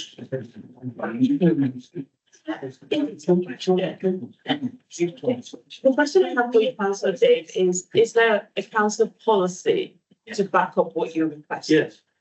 Yes, do I read it out to you? We've just been looking at it. So West Somerset local plan, current one, policy NH13. Yeah. The last one is that, and it's about securing high standards of design. The last one is that there should be measures to minimise carbon emissions and promote renewable energy and reduce impacts on climate change from an integral part of the design solutions. That's one of the reasons I used integral part of that solution. That's where I got it from. Okay, thank you, but you have been more specific as to what you want delivered, which goes beyond the wording of that policy. So I think the last thing, like Gary said, we need to be reasonable. And in being reasonable, you apply the reasonableness test. And from my perspective, all due respect, that is beyond being reasonable. So you really, there isn't any justification for going beyond what the policy states. If the policy had gone forward to, you know, if I say, give a range or something, then there'll be justification for accepting what you're asking for. But where there isn't, then, you know, what the officers are saying is reasonable.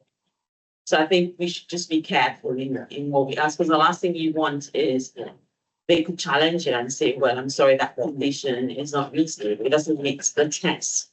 And that it would put the whole thing in. That is really why I don't want to put a specific number, because we don't have a specific number referred to any in our policy currently. We do not have them.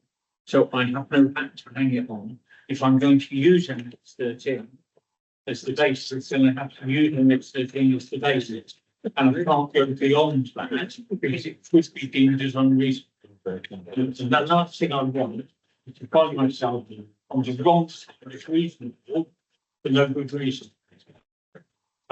So that's why it becomes discussion with myself as chair and the main plan. My vice chair wants to say something. Will's trying to get is, had you finished it? Yes. You have, right. Okay.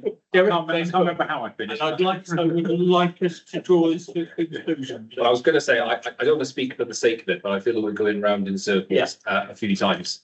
I think we arrived at a point a while ago where Stephen had proposed a form of words which seemed to meet everyone's concerns, subject to it being heard loud and clear what people's expectation is as to the level of provision.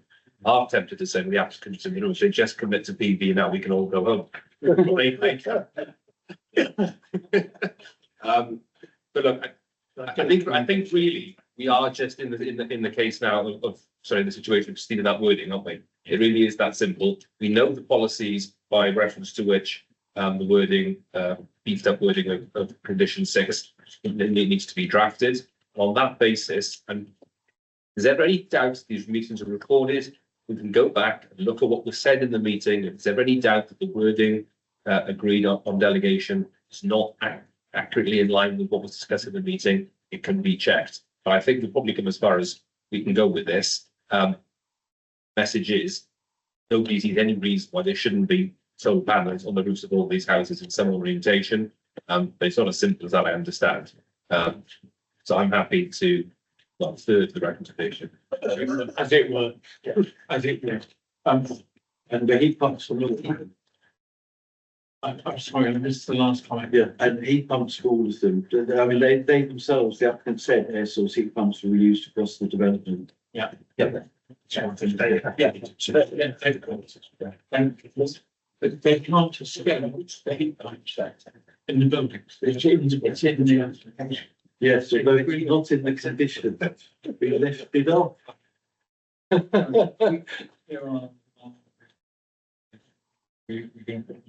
Yes,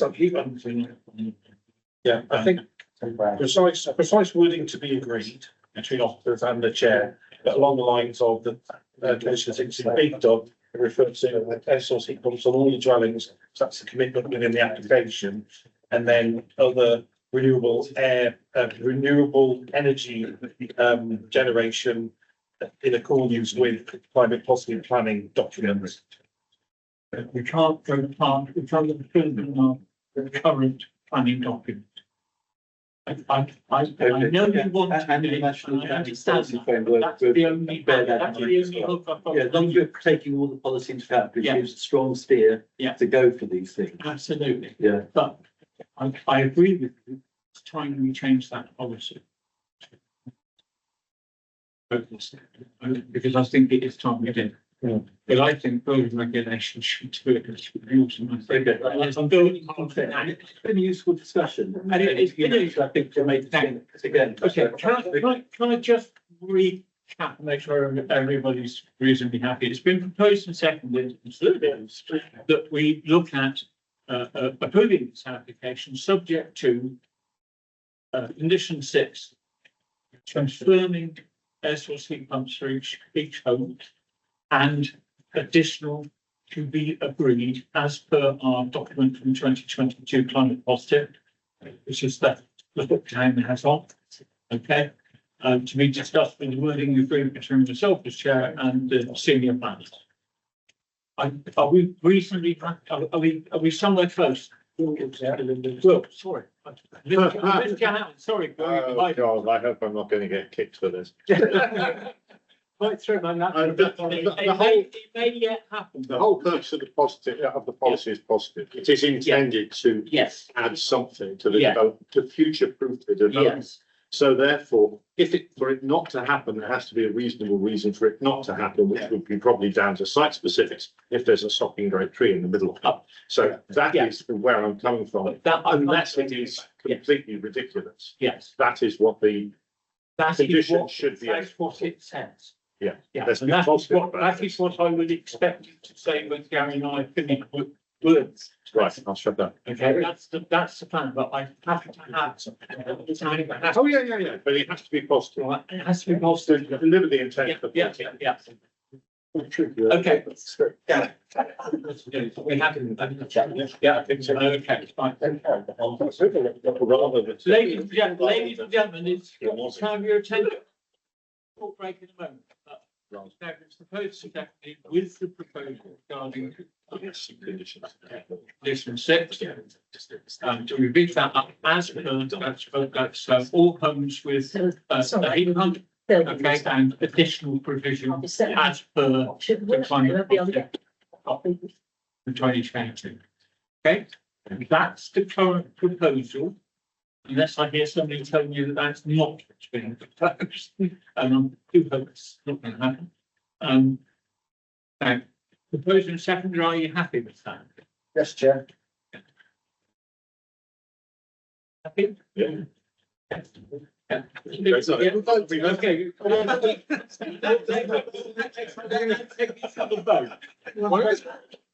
Secondly, we're happy. Yes, before we went on to vote, I am happy I'm delirious. Right, okay, I'm delighted you're delirious with this. I am overwhelmed by it. Thank you. Ladies and gentlemen. Actually, those in favour, please. Look at that. Look at that. It's not quite unanimous. It's still not unanimous. It's all not quite unanimous. Right, any against? One against. 11-4, 11-4, one against. No abstention. Okay, there's going to be a 10-minute adjournment.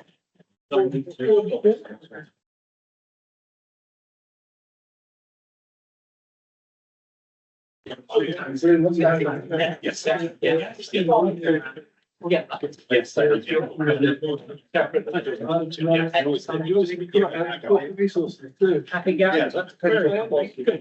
Okay. We're going to reconvene now, ladies and gentlemen. Thank you very much. We're going to move on. We're going to move on to agenda item 7, which is applications 3/18/24/008, and it's also going to be co-presented because they're the same site with application 7. So, sorry, 6 and 7 are going to be presented together, which is 3/18/24/008. And Daniel Power is our presenting officer, and as this is a council application, as you'll all be aware. So, Mr. Power, where do you get it? Thank you, Chair. Yeah, I see, yes. When the IT, is somebody fed the durables? They would like to come on. Yeah, somebody's turned the power on. That's what I think. It's a stop. We put the finger around the lid. I think it's the black and the orange. Some gap, I think. Okay. Okay. Would you like to go and feed the germ?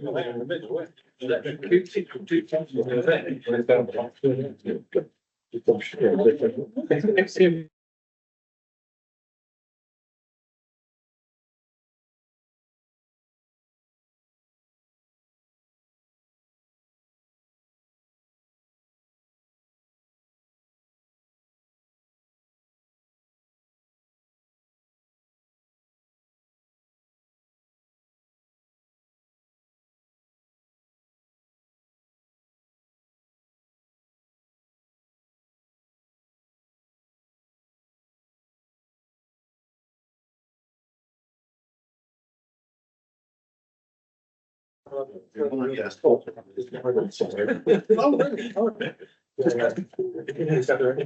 not going on. Invited.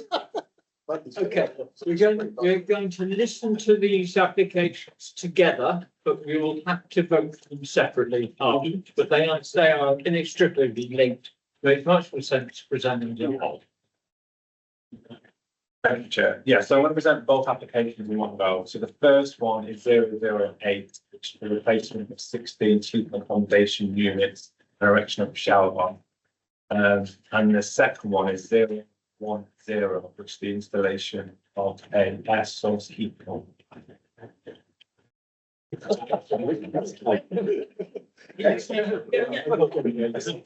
just for you, David. I'll say the air pump until that. So we're getting rid of the accommodation, which is 008. This plan shows the red line site of the development, which is to the south of the village. The blue line shows the wider land ownership and the wider site of the education centre. But again, this is just an aerial shot to show you the development, which is to the south. You can just maybe see the existing units there, with the yellow cursor on the bottom. You can see the main accommodation, main of the building, is to the north with the access this far here. This slide shows the existing layout of the 16 units of accommodation. These are what they currently look like. I'll show some photographs in a minute so you can have a look. This slide shows the proposed new Shepherd's Hut, which I'll show on the next slide. You can just about see the existing units there. So they are slightly different orientation as we go further west of the site, still within that parcel of land, but the majority of them follow the mature hedge line to the north along here. And a few that go along here as well, which are close to some mature trees that sort of follow the site boundaries along here. The new shower block as well is located within here, surrounded by existing buildings. On the left, you can see the proposed accommodation units. In the middle is the shower block as well. This is just some photos of the existing site. On the left, you can just about see the existing plots that are on the site. And on the right, you can see where the new shower block is located as well, which is collected within existing buildings.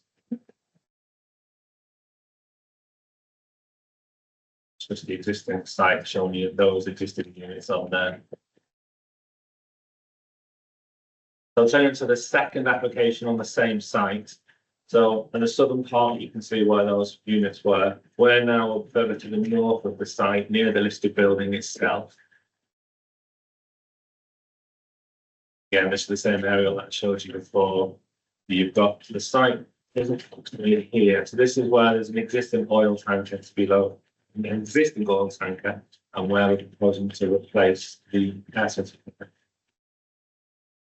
This shows the existing elevations. It may make more sense in a minute when I show you a photograph. And this is what's proposed. So very similar. It's basically hidden, screened by a timber fence. So the photo on the left is the existing enclosure, which you can see on the aerial shot here. So basically there will be a air source heat pump in the location of the home. I just outlined some of the material considerations for each of them. They're very similar given the nature of the site and what's proposed.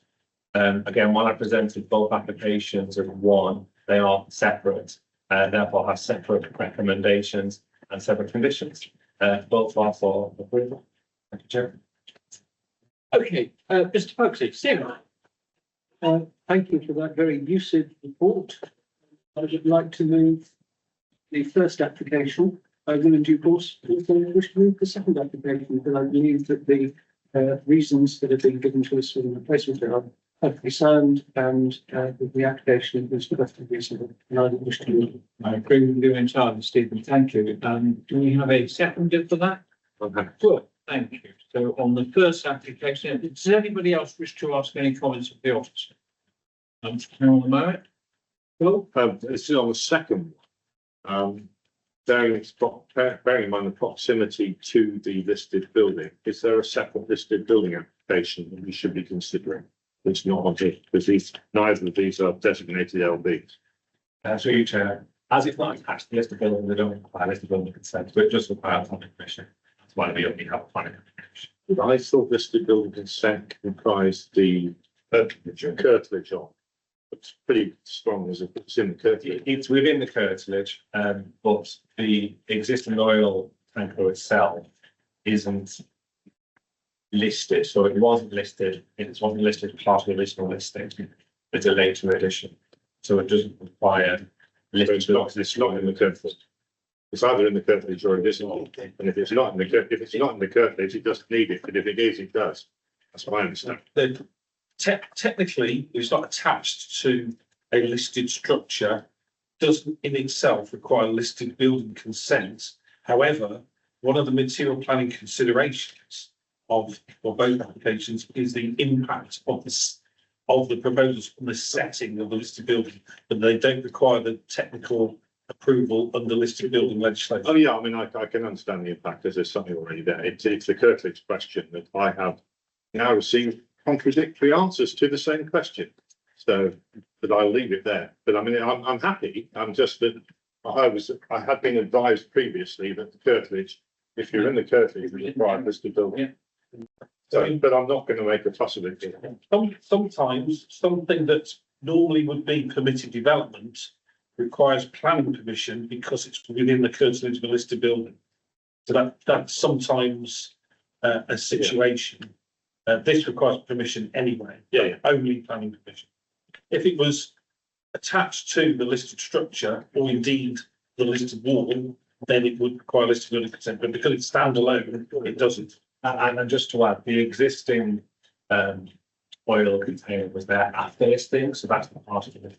If it was an outbuilding that was there when the listing. It's there when the listing was made, of steps listed, even if it's a concrete coal bunker, it becomes listed. So we. Yeah, I'm Separate edition, I've done this. let's not go any further. on this. Did this suggest a couple of days ago. Yeah. Oh, well, what if you want? I don't really want to go over it again. No. Okay, so we're at a point now where we've, it's been suggested that for item 6 that, sorry, Karen. My fault. My apologies. Okay, got a couple of questions. One is around accessibility. So currently at Kiln, I believe, I think Kiln was great. It's fantastic that Somerset still has outdoor education facilities and it's a brilliant place. They do amazing stuff. So I'm very, very supportive of it. Long may it continue. So I believe, correct from wrong, that currently there's one cabin for group that's fully accessible to somebody who's a wheelchair user. So it's got full disabled access. There's also disabled access to the toilets, the showers, and main hall, obviously. So my question is, I just need to understand and be clear, these new shepherd's huts, are they in addition, they're not replacing everything, are they? What's happening to the disabled access, the one that's accessible, disabled, that's got the disabled access? Are they reproducing it? Is it a separate thing we don't have to worry about? It's replacing other units and they're not dealing with that? I thought, just thinking that there's only one that has full disabled access worried me a bit because there's so many different groups that could benefit from, having a stay in Kiln. And if it's only that there's only one sleeping part of the sleeping accommodation that's accessible, that kind of doesn't really seem to sit well for me in terms of what Kiln is about our commitments as a council to inclusion. That's the first question. So I don't want there to be any diminution of disabled access. So I just want some assurance on that point. And the second thing is about, and they've got a statement about, that they can have LED lighting and they're going to have increased thermal this, and that's great. Yes. And then in one application talking about an air source heat pump, we've just given a developer, moaned about a developer not having PV. So why is it PV in there? Yeah.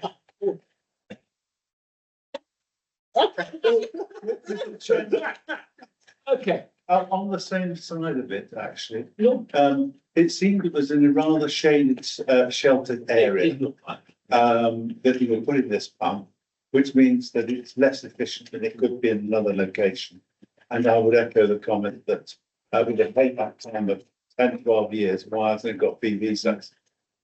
Would you like to respond? Yes. In answer to your first question, this is the only accommodation I believe they have on site. So I believe they have accommodation elsewhere. As far as I'm aware, it wouldn't result in the loss of the accessible. I believe this accommodation within the house itself. In terms of the air source heat pump, in terms of PV, we can only consider the application that we have in front of us. And that application is for an air source. I believe, the council, the applicant did engage Priam. So this is one of a number of things they're doing. So they are exploring other applications and other works from there. So it may form part of that, but we can consider this. And we need to proceed with this application, because if we are going to grant, we expect to get on and get it done before the next probable students arrive. So if I make, because presumably forms part of our calculations in terms of ours, whether we get to zero, net zero as a council, so in our interest, following up Absolutely. with other measures, okay. Absolutely. Thing. Okay. You wanted to have another comment? No. Oh, you finished? Okay, good, I'm glad.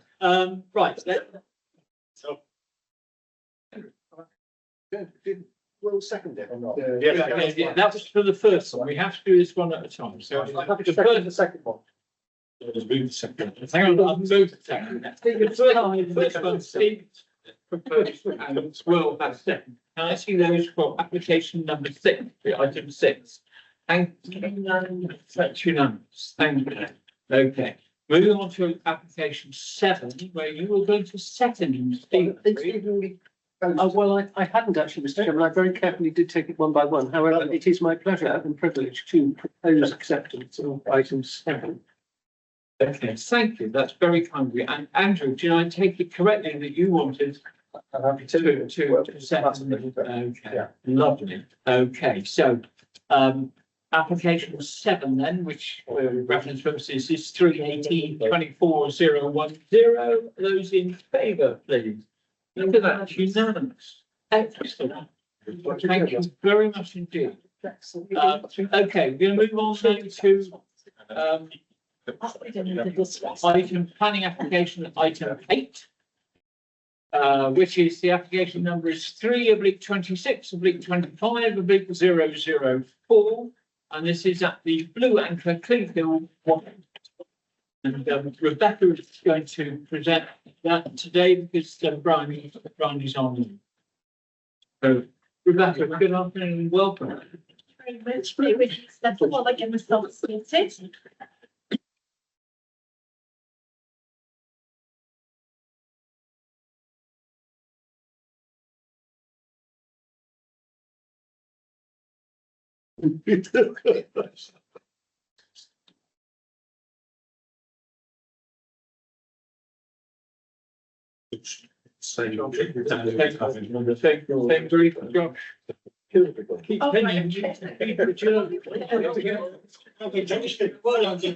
Just be careful, I'm scaring you. Intimidating the screen. I am scared. Okay.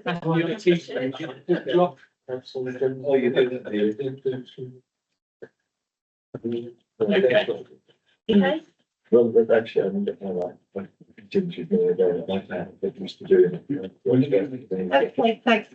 Hi everyone. So the application is for change of use of part of hotel to retail unit. So it's the old Blue Anchor Blue Anchor Cleeve Hill, and the that was being closed by the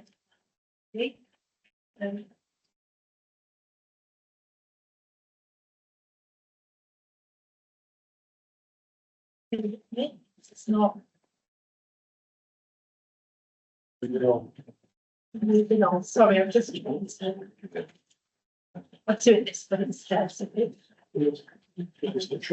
Oh, there we go. There is a change of use of part of the hotel to a retail unit, it's a function room, previously within the property. With, no external changes, no internal changes, just a refitting, so it's just for the use of that one room within the property. It's in the countryside, so it's outside of the settlement limits. The shop would use the shops for existing holiday makers for the existing caravans on the site, and there's also numerous actually much within the area, so it's aimed at holiday makers. There's a car park within the site already that would be used for the shop, and turning within that car park access via the existing entrance, like I just said, front doors on the top building. I'll show some photos now. So you can see the part of the purview that there would be change to the previous function room. Here's the car park. This is caravan area at the back, and this is the road into Watchet, which I understand is closed at the moment. So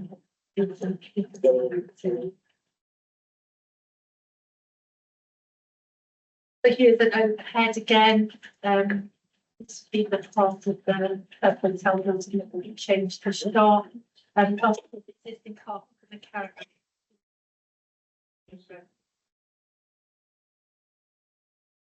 So here we go. These are the existing plans. Accessing to storage here. And the proposed plan is exactly the same. There's no external alterations. Here's a photo of the property. So these are doors in here. There goes entrance doors to the proposed shop. All the way to the left. And these are internal photos of the room that would be used as the shop. And this is how it is at the moment. The more internal photos, I believe that's looking sort of out of the access doors, towards access doors. The internals. So the key considerations are that it's complying with the policies of the local plan. Will provide a local seasonal service to locals and holiday makers, and there's no external alterations proposed. So it's recommended with approval subject to conditions. Thank you. Okay, excellent. I'm just going to go to our clerk before we fall in.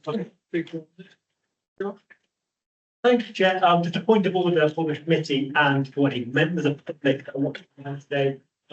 Marcus Bavis, as you know, is a councillor for that council, but he's here today to speak and support as a member of the public. So anything he says is obviously in this capacity as a member of the public. He's also speaking on the next item 9 as the applicant. So although you know him as a councillor and members of the public online may know him as a councillor, today he's speaking as a member of the public and applicant on the next item. Good afternoon and welcome. Yes. And there's no microphones, which means I'm going to push down. But yeah, anyway, hopefully you can hear me. Maybe Yeah, you want to make sure.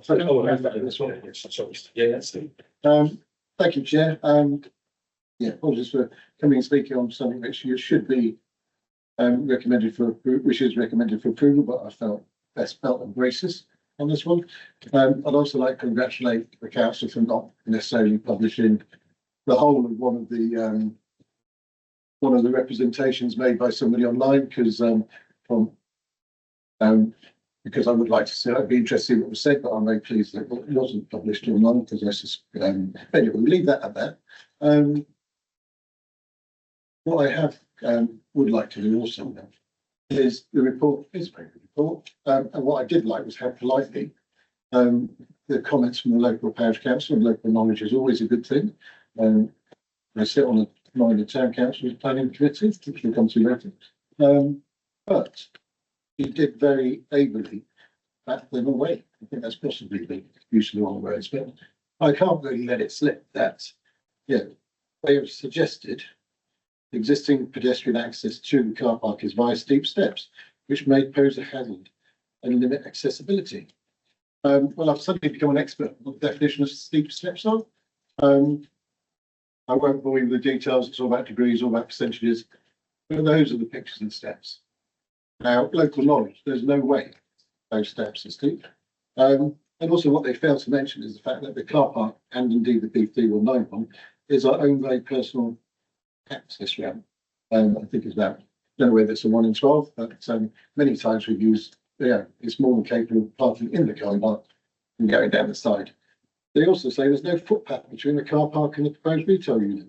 A very good use of words, because actually, as you can see from that photograph, I think I measured that 1.2 metres between the wall and the yellow lines. I'll tend to put a footpath there, but and then my favourite one of this one is the adjacent 30-mile-an-hour speed limits. Well, it's 30 miles an hour, or it isn't. There's no in between. They say, oh, quickly turns into a 60. Well, I don't know what the definition of quickly is. And this brings us on to maybe a more important thing, is that time and time again, individuals with parish councillors who use the planning process as a way to put the boot in, because it's public, to get public knowledge. Made to the recent application for bar 21 in my head. I mean, some of those comments were outrageous, all published on the council's website. And at some point, this has got to be, yes, at some point this has got to be dragged back, because there's health and wellbeing issues for everybody involved. I was a councillor entitled to have a thick skin. I shouldn't have to have thick skin, but I do. And that doesn't mean my family have to have thick skin. And some of these comments, it just, at what point do we class the parish council with some applicants as vexatious? Because I'd say in this term, in my view here, it's just like this parish council, when it comes to an application made by myself and my partner, is vexatious parish council. Thank you. Anything else you wish to come back on? Only that obviously we are subject to comments that are or reveal public data, things like we're duty bound to publish comments that we receive on applications on the public website for scrutiny, and they're given appropriate weight in the officer report, including in this one. Further to add, Chair. Okay, thank you, guys. Okay, Chair, is any questions, Andy? Yeah, obviously this was today, as Josh said, because obviously this is partner to councillor. So I'm happy to propose that we recommend it. Don't think there'll be any further discussion to be honest. Everything was clear in the report, the officer's report, so I'm happy to recommend it. Thank you. Can I see a second? Thank you. It's been proposed and seconded. Can I see those in favour of this application, please? Well, it's unanimous, we can't. We did right. Okay, thank you. That's unanimous. Then. Okay, I'm going to be a liability to the meeting. Okay, so we're going to move on now to item 9, which is an advertisement consent. 3/21/076, and this is to the display of a single internally illuminated fascia sign and one internally illuminated projecting sign. This is at 20 the Avenue Line. Thank you. Are you ready? Yeah, be with me. Well, I just.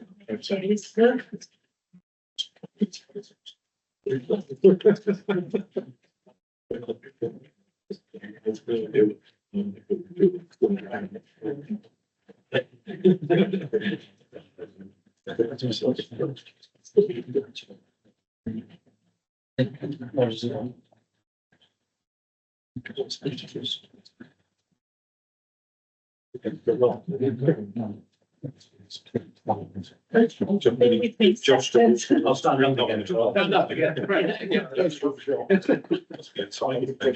Please stretch it again. Do something. Series of words. So what? Yeah.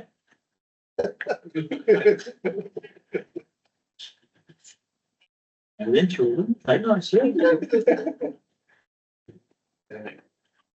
So, this is an application for two refurbishments on, premises in the 20th Avenue, the centre of Minehead. So the proposal display of two illuminated signs. It's just outside the conservation area, but the conservation area is rented the property on the lane actually comes to the plan. And it replaces the sign on the front replaces previous consideration. This is the property here. There's some signage proposed on the side elevation. This is an access down to the car on the back. The fascia sign proposed on the front elevation, and then the conservation area boundary runs across the fronts of the premises. These shops over here are outside, this is across the thing goes around the church, and the church is a little church.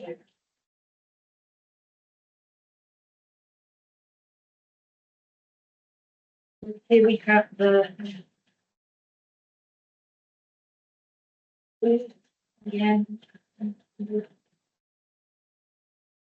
where it says traffic is green, quite clear. I think this is a good for people who are here, the access down to the top and the back and the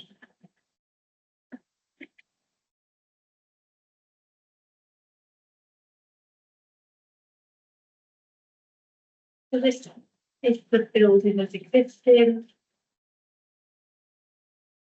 System plan. Here's the proposed plan. So the two sides are these here on the side. They would be aluminium signs that would be illuminated and then the internally illuminated fascia sign on the front.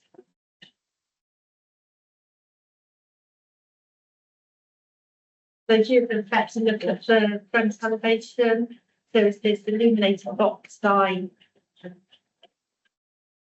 facing towards the conservation area. And this is the side elevation. So again, aluminium signs illuminated on the side elevation. That's outside and away from the conservation area. So here's the site as previous. So this is where those signs are on the side. And this is it at the moment. So building's currently being painted, consent's not needed without painting, but the signs I understand would go over this area here and then now because this is away from the conservation area and it's on the side of the building, this is considered to be acceptable. This quite street signage, I guess, and it wouldn't affect the character appearance of the area, and because it's away from the conservation area, it can affect who is presumed that. So this was the previous sign that was at the site, box sign internally illuminated. This is quite a key consideration in this application, because the conservation officer originally objected to the box sign that's proposed on the basis of the impact on the conservation aspects in the conservation area. But then when she went back and looked at what was there previously, which was this, she thought that the new sign proposed actually improvement on this, and actually the applicant could reinstate the sign as it was previously. So this sign here is deeper than the sign that's proposed. So overall, it was thought that she's removed her objection and supports the proposals on the basis that it was considered to actually is of the conversation. So here we go, that's just the back down the side again. I said that's set away from the conservation. Another absolutely original sign. And that's the building as it is at the moment. So the bottom fascia sign would go here, it would be internally illuminated, but it wouldn't be as seen as the previous sign. So the key considerations, due to the location of the signage on the side elevation, it's not considered to have a significant impact upon the visual amenity of the area or the second nearby conservation area. And the fascia sign on the front elevation will be an improvement on the previous sign, so it would preserve the character and appearance of the area, including the conservation area. And just to note there that the proposal can return to the previous signage, so it's the current signage is an improvement on that. And on that basis, we're recommending approval of the conditions. Thank you. It's lovely, thank you. Right, I've just got one public speaker in this, if you'd like to come up and talk to us again. Thank you, Chair. I've got a bit less emotional about this one because, yeah, I tend to find that, yeah, I think this should have been right when replacing my 2 illuminated signs with 2 more illuminated signs, and then suddenly I ended up with the town council objecting against it, and and then I've suddenly become an expert on signs. So that's what it looked like before. The illuminated sign, that's during the fire. So you still see it being illuminated during the fire. I've read all the passages around, I did have to. I also, it's been an amusement arcade since the 1940s, used to be owned by someone called Stanley Boland, whose son now owns Blondell's Pier, called the Olympia. That's what it looked like when I took it over. Yeah, interesting. That was a bit like the 70s. That's what it looked like a couple of years later. And it's gradually improved over time. So that word called the conserve and enhance. And here's what it looks like now. With the green next door, I think it looks a significant improvement in the conservation area, even though it's not in the conservation area. And I'm very proud of that sidewalk. Yeah, that was, I think it's changed what, in fact, the photos that I put up earlier. You almost forget how bad something looks, because you get used to it on a daily basis. And actually, when you look at the old photographs, they're so good. Conservation area, illuminated signs. Just next door but one, the Avenue Cinema. Next to the conservation area. Hamlet Spine. And what this has actually introduced me to is I've become a sign expert, and actually it's made me realise how poor some of the signage in Minehead actually is. That one, oh dear. Proper Job, my favourite shop in the whole world. If you don't get a Proper Job, you should do. It's fantastic. I spend a fortune in there. But that's because they haven't got an illuminated sign. Just, yeah, doesn't look great. I apologise, Proper Job, for saying that. So actually, I think what we're proposing is not only an improvement, it's an involvement of that location over time. It's been an interesting involvement. When the fire happened, I should have been at park meeting that day. It was quite sad, but we moved on. And I'm hoping that can be seen with a proper signage, which I haven't put up once. There's no park retrospective. I don't. That's permitted development on the site. It's ready to go up if you prove it. I think it will finally just finish it off. And I think I'll move forward to my next planning application. Is there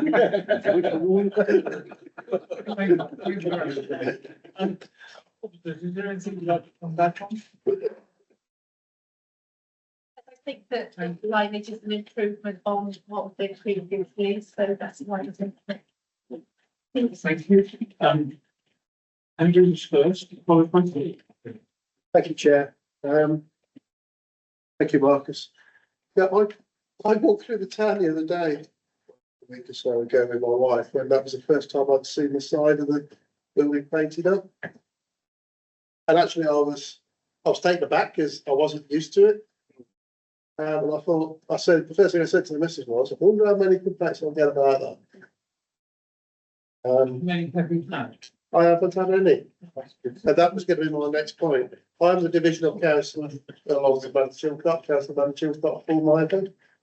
I haven't received anything regarding this application, paperwork that's already gone up. I do agree it's an improvement. It's quite striking when you see it, but that's what it's meant to do. That's what it's for. Yeah.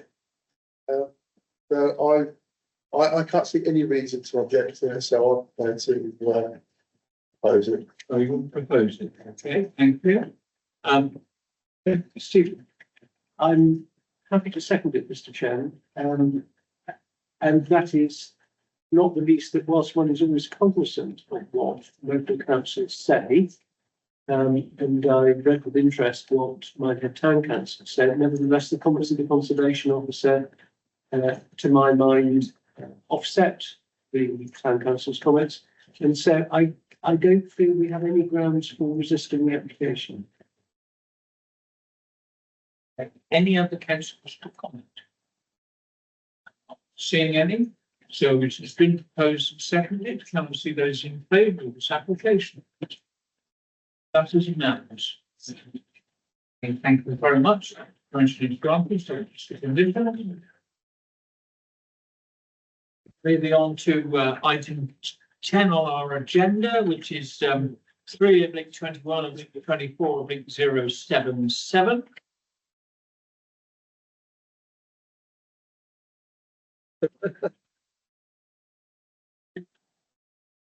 And super sub step in again. Yeah, but be with me again, a bit closer. I did again.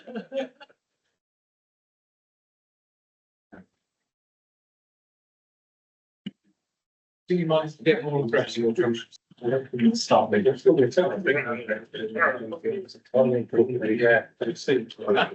Yeah, oh no, this was going on, John. Excellent stuff. We'll keep it at that.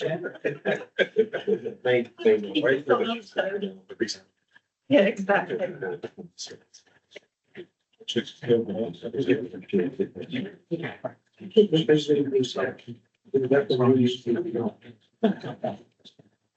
I don't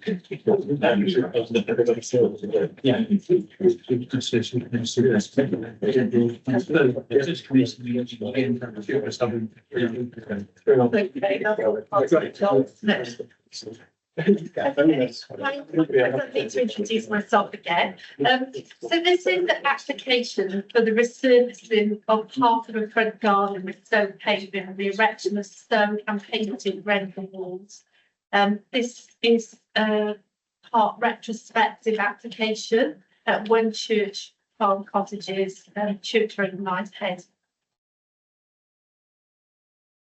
So the majority of the front garden of this property was paved. I'll show you the plans that originally came in there, the street plans that we went through that. As part of the discussion with the case officer and in response to the objections from the conservation officer and the town council, schemes being amended to reduce the paving and increase the level of lawn that would be provided within the garden. So I'll show you through those in a minute. And there'd be some low block retaining walls within the garden, which should be expressed already, which would be rendered. And planted beds lying within the north and west of the garden.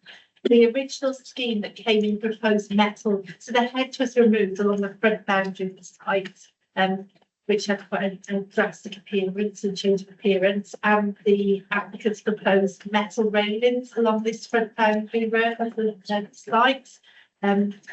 They were concerned about this. It's sort of looked incongruous within the street scene. So following negotiations, the application now proposes a continuous stone wall across the western boundary of the site with the road, which is a great improvement on the railings, and I think it would enhance the conservation area as a whole.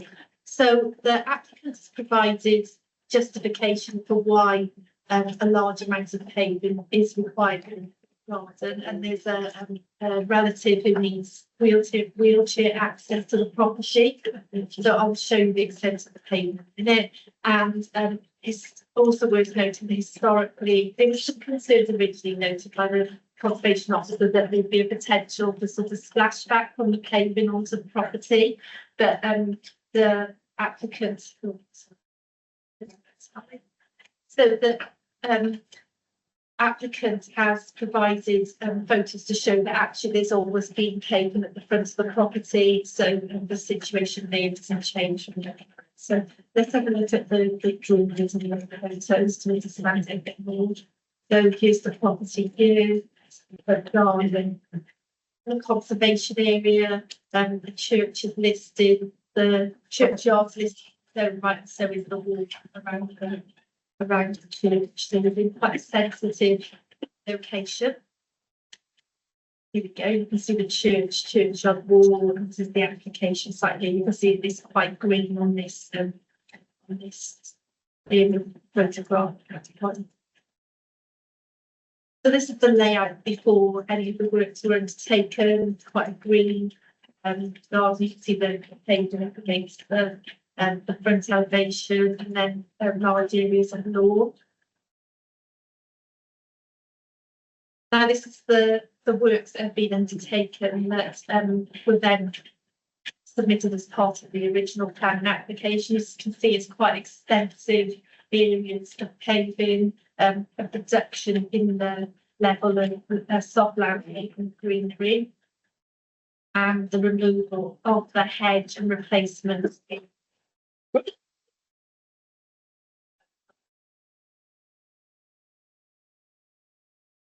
This was the pre-works elevation, so you can see here the hedge along the front elevation, and then this was the original application came in, so the hedge is gone, and then there's a stone with railings on top arrangement, which is quite harsh and didn't really fit in with the areas. And secured. So this is the amended proposal. Still, you know, a good amount of paving, but this area here has been shown now as being sort of green and landscape, so it's softening it, and this sort of landscaping within the paving area to break it up. As I said, the applicant's relative needs wheelchair access, so that would provide that to the property, and then on the front as well.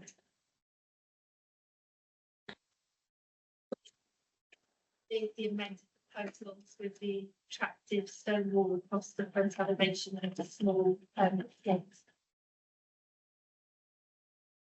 So here's the historic photo of the pavement against the property. This was the work that was undertaken in the winter, so quite an extensive, expansive hard surfacing, hedged on. And now it's proposed to sort of take this bit up here and then reintroduce soft landscaping, stone wall, and then these retaining walls here would be rendered.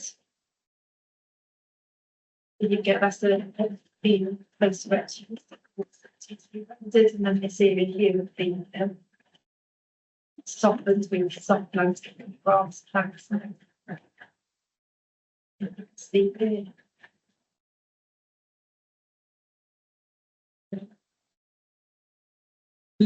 Again, you can see the listed church wall opposite, so you can see some stone wall opposite this in the respectable areas of the area.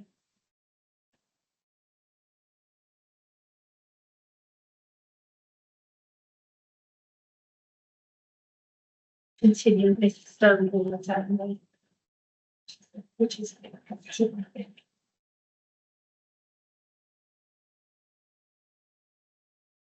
so. The amended plan's been received recently.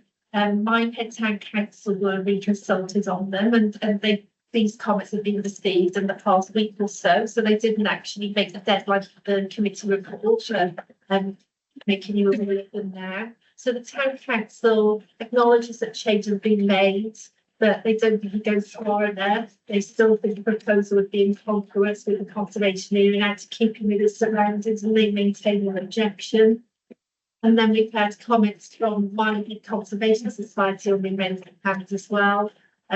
They said that actually the amended proposals address a lot of their previous objections. They would have liked to see less paving or a reduction, but that's what's been submitted.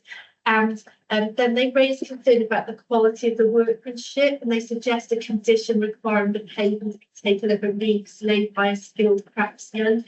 Well, the case officer's been out and looked at it, and we couldn't see any sort of obvious spots with the works, and I've just shown you quite a lot of photos there of it, and it seems to be okay. And that's really a difficult thing for us to have to be done. I don't think we can ask this, and it doesn't seem to be any John very in terms of I think conditions. So noted that that is. So the key policies it requires, the proposal meets the requirements of the local plan to preserve the this sensitive historic environment, the setting of the listed church and the graveyards on the wall, and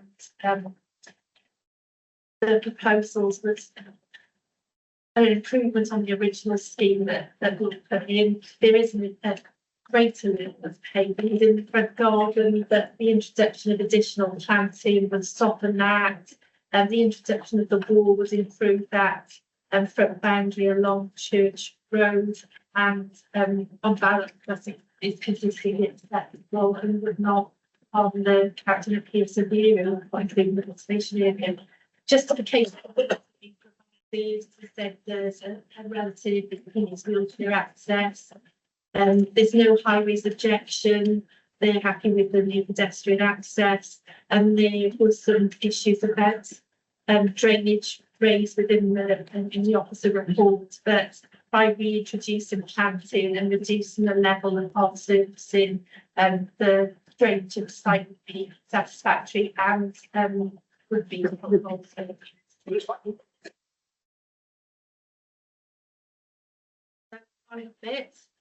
The principle of development is considered to comply with local and national policy when taken as a whole.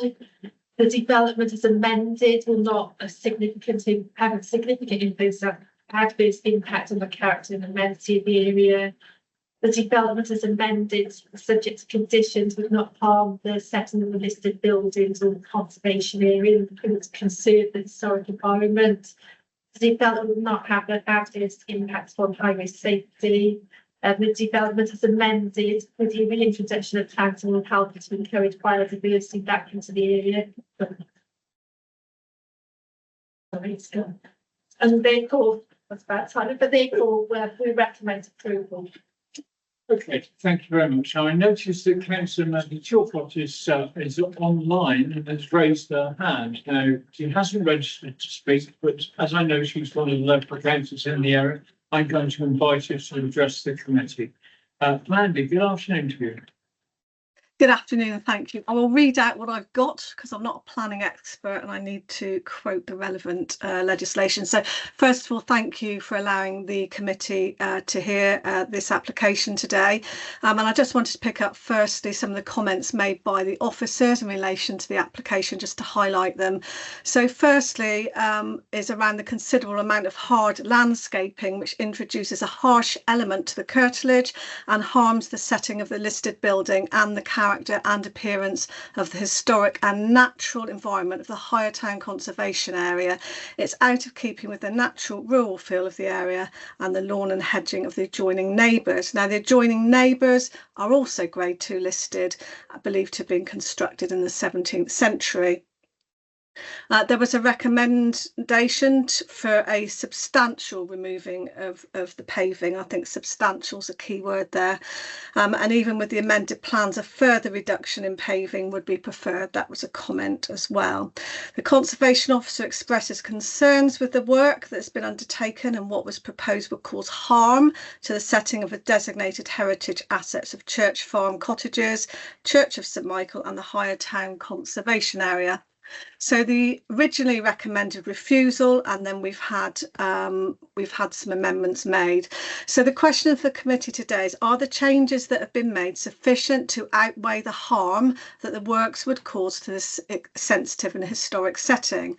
So they're looking of reducing the paving. To me, it's not by enough. The metal railings have been removed and the stone walling along the western boundary will be built. So that's welcome.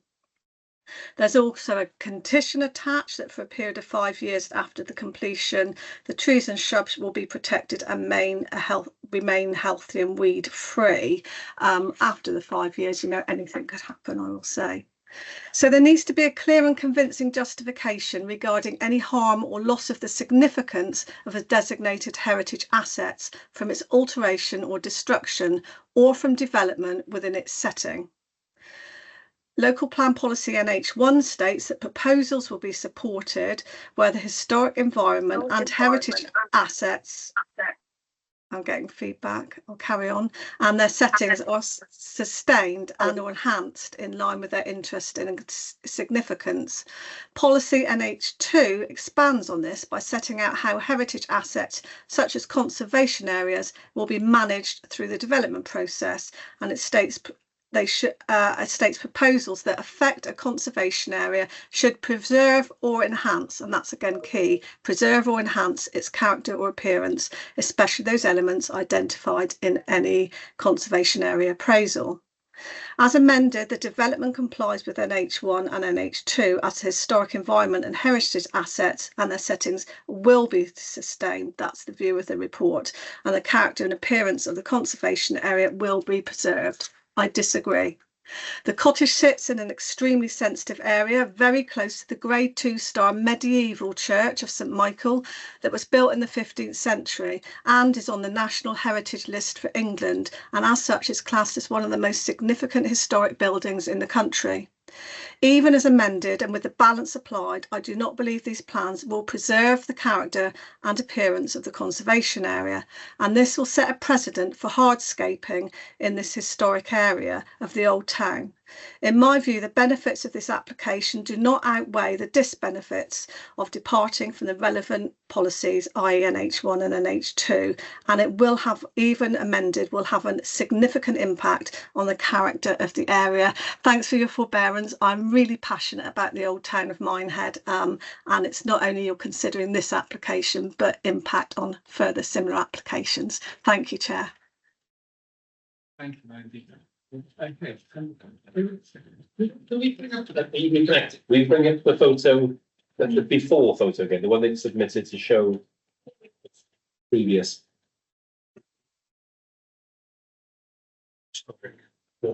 Well, anything before, we've got, there's the historic one showing the hard standing as it was. I need to see that one again. Look. Yeah. Is there anything more recent than that pre-works?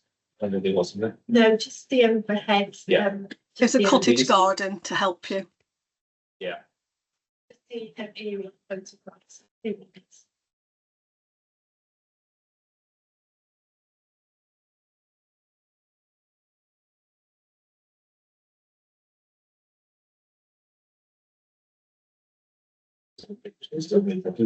that's presumably.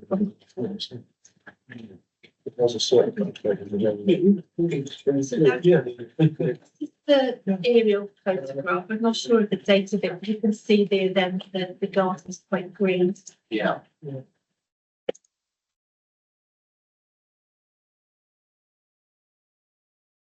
It's just green words. What's the Google Maps is, go street since, if you go on street view. Yeah, you see the works similar to it. Presumably the house next door is approximating to what it looked like. So that's, can I just be clear then? So in the, basically we can see looks like a sort of curving hard path around the front by that big round planter, but in the foreground, yeah, sort of, is that a hard standing area?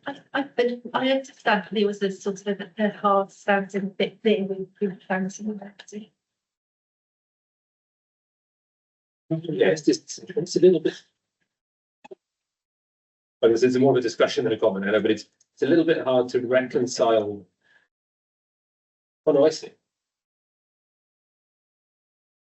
Got to work out on the aerial photo which one that is, because there is the aerial photo appears to show the frontage completely green. Yeah, sure. Whereas that, when I saw it, suggests something different. Looking at the aerial photograph, it could be that trees are planted around that. I'm not saying it was, but suggesting that when you see the sort of the clump of trees in the front of the property, they could have been grown situated to the side of the grown.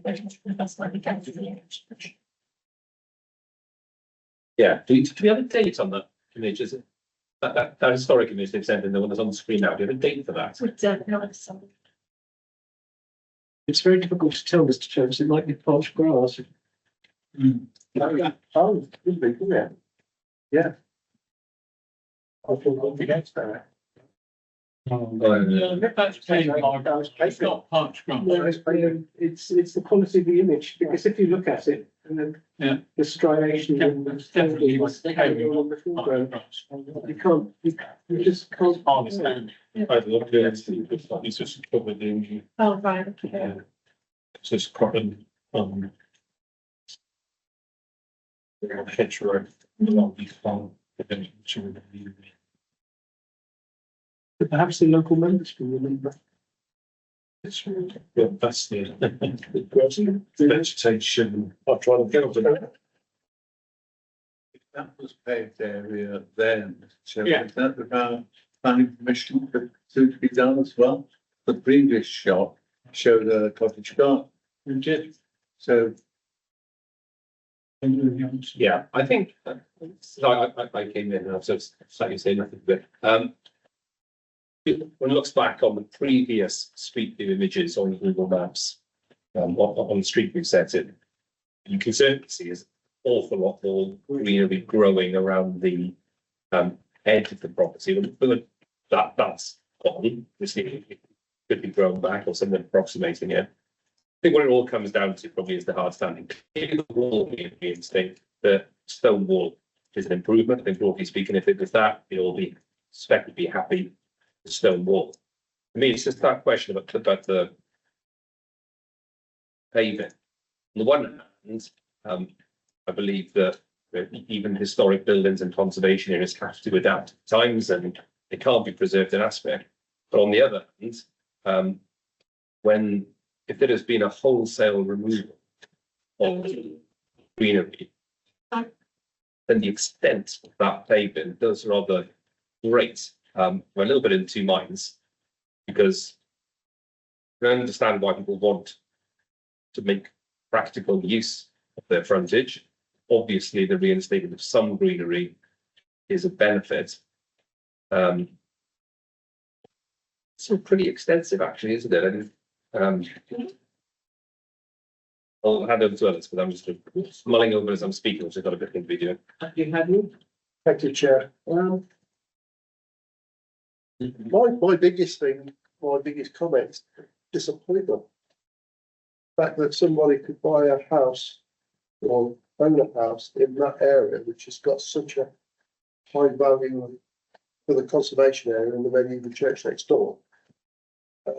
To then want to actually do that in that area, even without planning permission, and then suddenly realise, oh, perhaps I need it. I know it's retrospective and I know where you're going, but I'm extremely disappointed that they didn't think of that in the first place. And conserve this in the first place.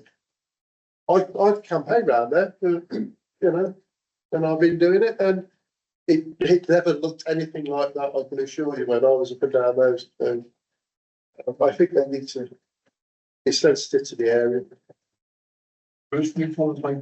Yeah. Can I say, it'd be nicer to have something more sensitive, much more in keeping with the area, because that could be anywhere. Even in Willet. Oh, no. Yeah, it could be. They could take those slabs from the high street, but that's not what we need. It's something more tactile, something it looks better in the slabs, let alone the extent of them. Okay. We've not been asked to prove that, have we? Sorry, Stephen, I'll come to you in a moment.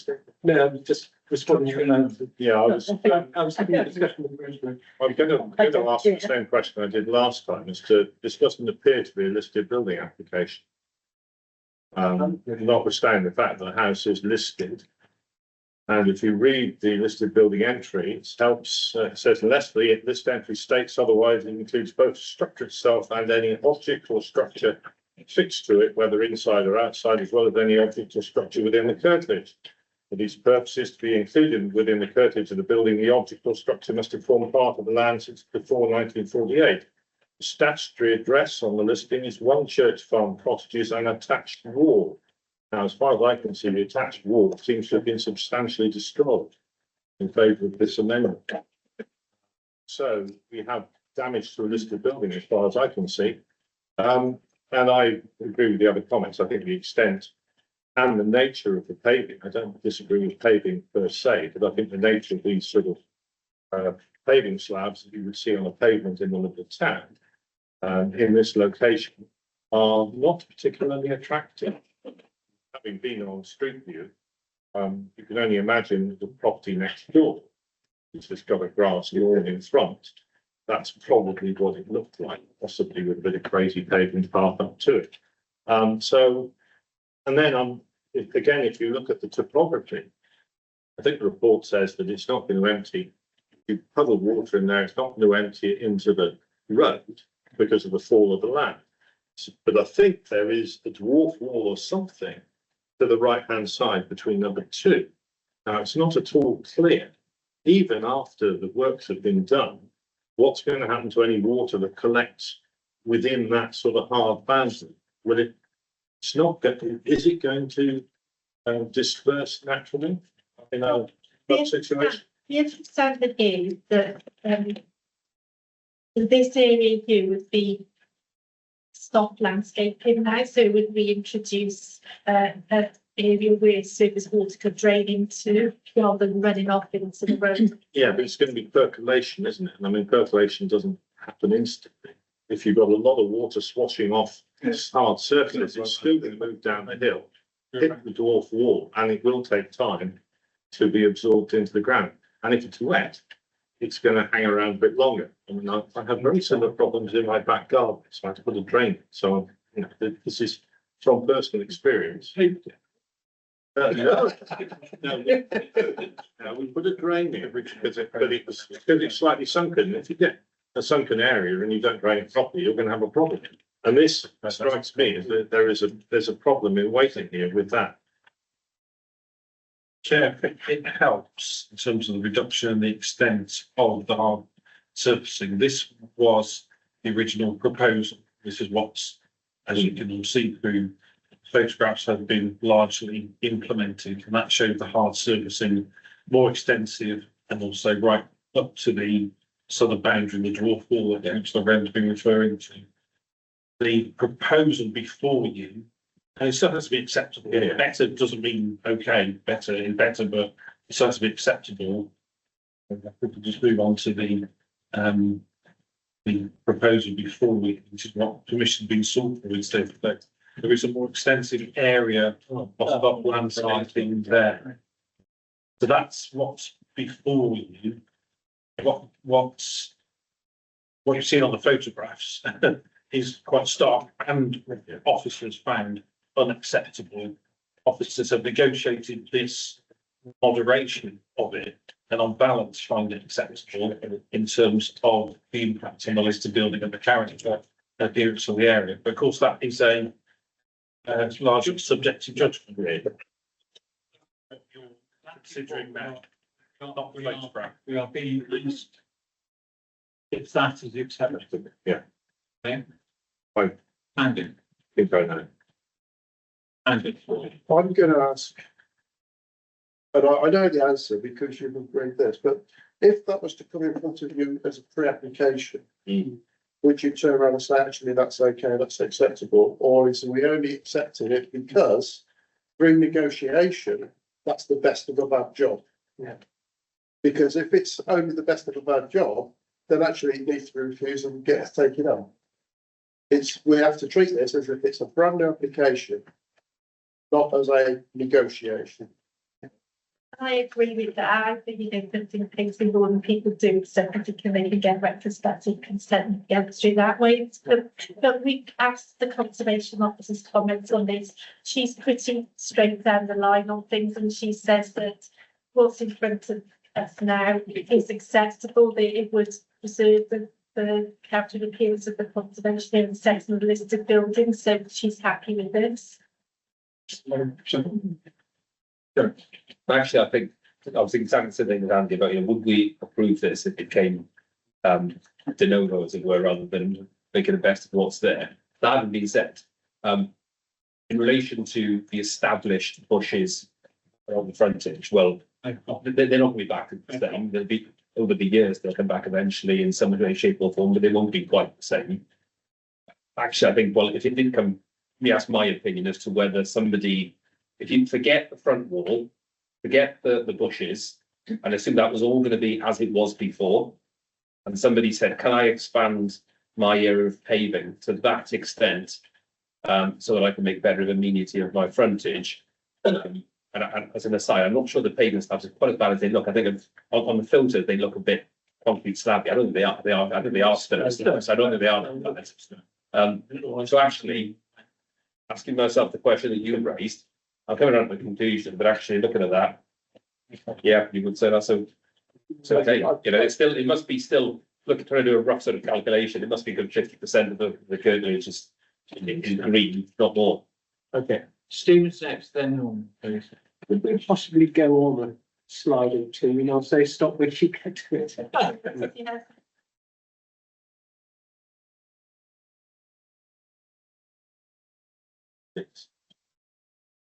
Yeah, could we go on? That time.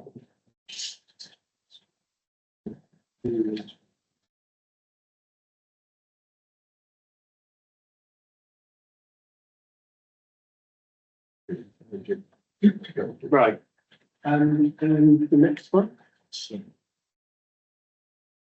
And the next one. Right, thank you.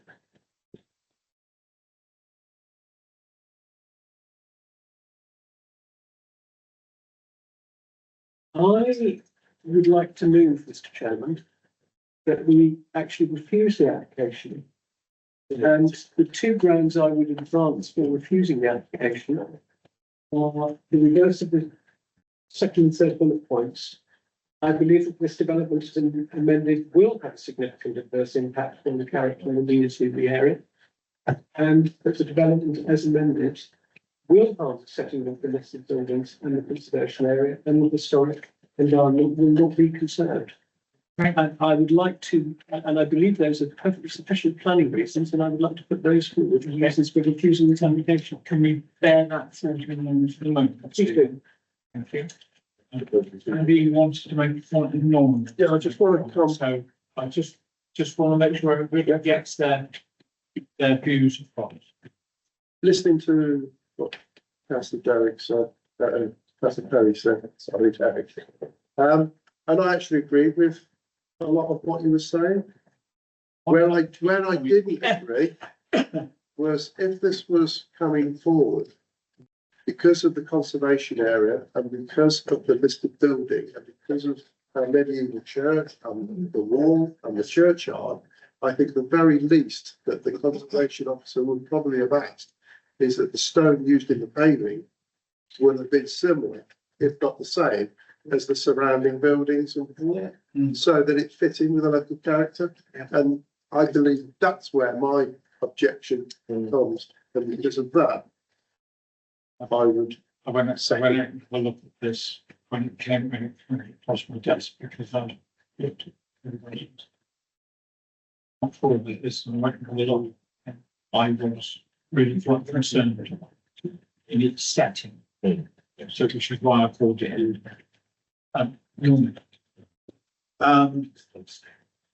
It's interesting, isn't it? I've listened to conservation officers for a long time, yeah.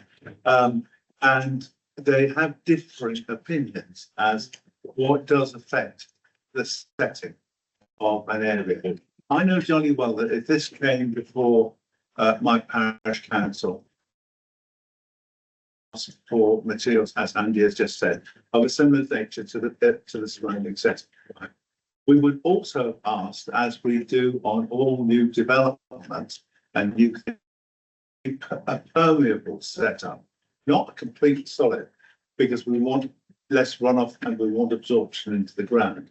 So there's two valid reasons, along with what Stephen has suggested, that I would suggest. I would be quite happy to second. Again, we those talks for a moment. Third point, Stephen, do you want to say that again? I'm sort of going along with what's said, but some of my points are entirely not on point, so I apologise for that. But firstly, can I just mention that this is a question with the process. I mean, it sorted itself out, so it's okay. But I did note that the Conservation Society and Town Council on the amended plan. And also, when I read this, I thought, well, that's a bit regrettable. I would like to have known what they had to say. Now, as it happens, we do know what they have to say. They've caught up with it. Yeah. But just as a matter of process, why wasn't it drawn to their attention? Well, I'm not the case of surprise. And so I understand the town council were reconsulted on the amended plans, but the society wasn't, because it was thought. It's not what the report says. The report says both were not being consulted. Thanks. Oh,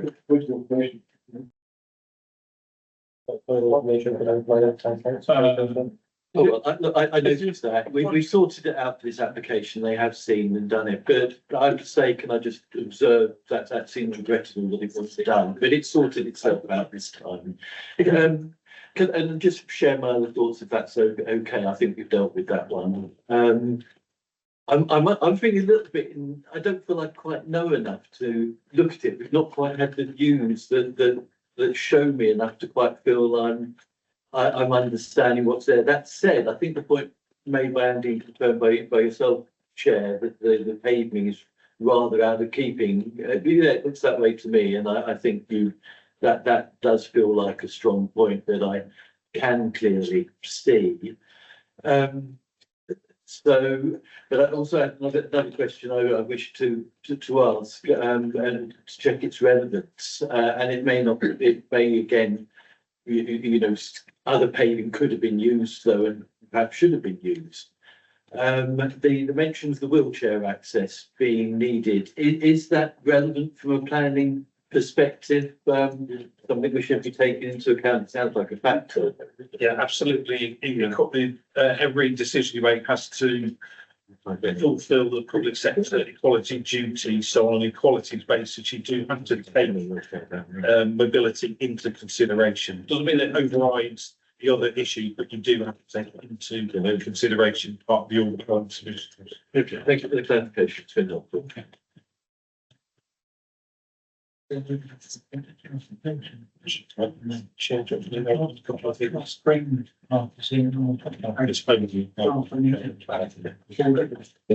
know mine, it's about us. Please comment, so. Okay. Thank you, Chair. So with regards to Councillor Bugley's motion, it's moved forward, and yes, we've provided a lion's share of wording there, minus the loss to both those points, saying thank you for using that, because it is a subjective judgment and that's totally appropriate. There's just two elements that I would recommend adding to them if they were to be reasons for refusal. One would be, of course, the policy references, which obviously, if that's how the vote goes, officers can add. And the other thing is just a bit clarity, which I can suggest, which is that why does the development have a significant adverse effect? And why does it harm the set of listed buildings? And from the conversations very recently, I think there's two aspects that members have picked up on. One is the type of the materials. So more than one member has talked about that. So that seems to be quite a common view. And the other one, as per from the start, really, it seems to be, despite the change, the extent of hard surfacing as part of the proposals. So I would propose, if they would be reason for refusal, policy references and those two aspects of I think Mr. Collins's advice is entirely right and welcome, and I'm very happy that the motion I put forward should incorporate his comments. Now, there were a couple of other comments being suggested, so I just want to make sure everyone's. Well, disabled access was mentioned, or has been mentioned. Yeah. And I'm looking at the street view of the original, which was taken in August 24.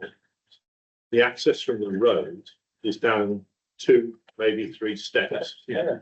So you can't access for a wheelchair from there. If you go further up the road, actually the access to the front of the house from the drive is curtailed by a drop. and a stone wall. So I think it's difficult to argue that this would facilitate disabled access to the property.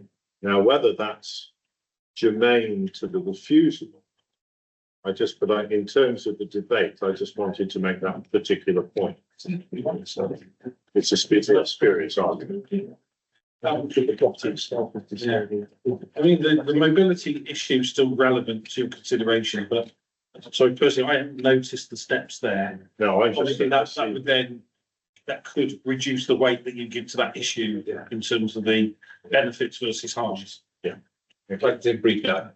I've looked at the steps as well. However, I think there's a risk of being sidetracked by that. Obviously, one can't help but notice that steps appear to be the only way down onto the hard standing. However, before seeing the steps, the point in my mind was, well, for wheelchair access, what you need is a level smooth surface wide enough for a wheelchair. If we were talking a method of access and egress wide enough for a wheelchair, I don't think we'd be having the concerns that we have. The extent of it is way beyond access. Yes. Oh, yeah. Can we just have a recap on Councillor Poakley's proposal? Yes, so as I understand it, councillor Poakley's motion is to refuse permission on two grounds. One is that the development due to the materials proposed and the extent of hard surfacing would have a significant adverse impact on the character and amenity of the area, contrary to policies X, Y, and Z, the local plan. And then the second reason would be the development would harm the development by virtue of the materials and the extent of hard surfacing will harm the setting of the listed building and the conservation area and historic environment. So we can delete the final bit, subject, contrary to policies X, Y, and Z. Are we content that we leave that to myself and the officers to make sure we get the right policy references in? Sorry, to be very pedantic on that second point, Gary. I think those final words, that last, this goes hand move and the historic environment will not be conserved. Yeah, not yes. Does it mean therefore it's basically back as it was before as full grass and can it be Well, it wasn't full grass, because some of it was paved. right? So when you when you zoomed in on the original photo, it was definitely pavement, but it was pavement. Yeah.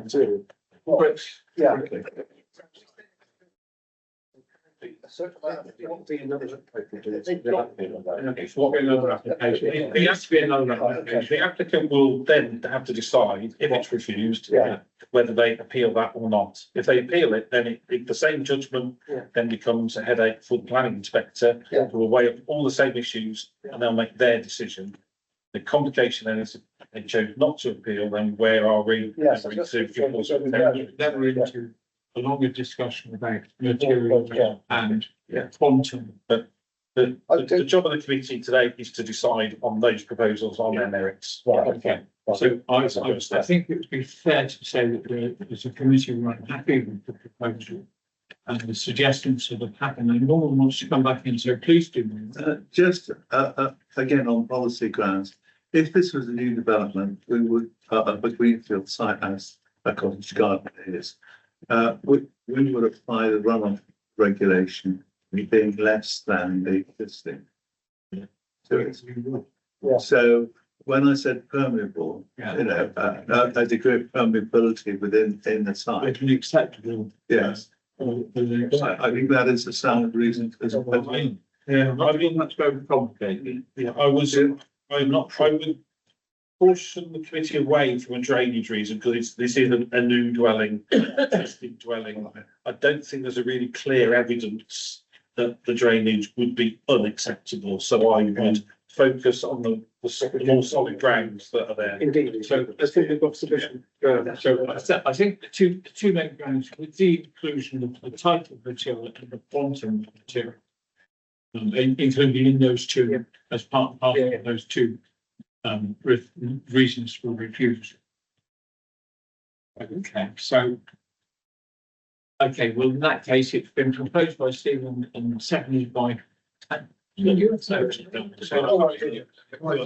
other. For policies, yes, we need the policies. Gary, we need policies. Yes, they'll be part of the final wording. Yeah. Right, okay, and you're going to delegate that to myself and Gary? Yes. Yeah. Okay. Okay,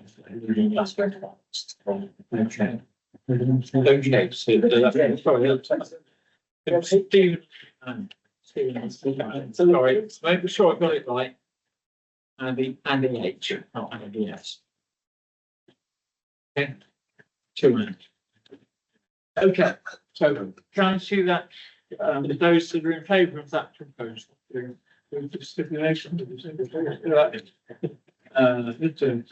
That's,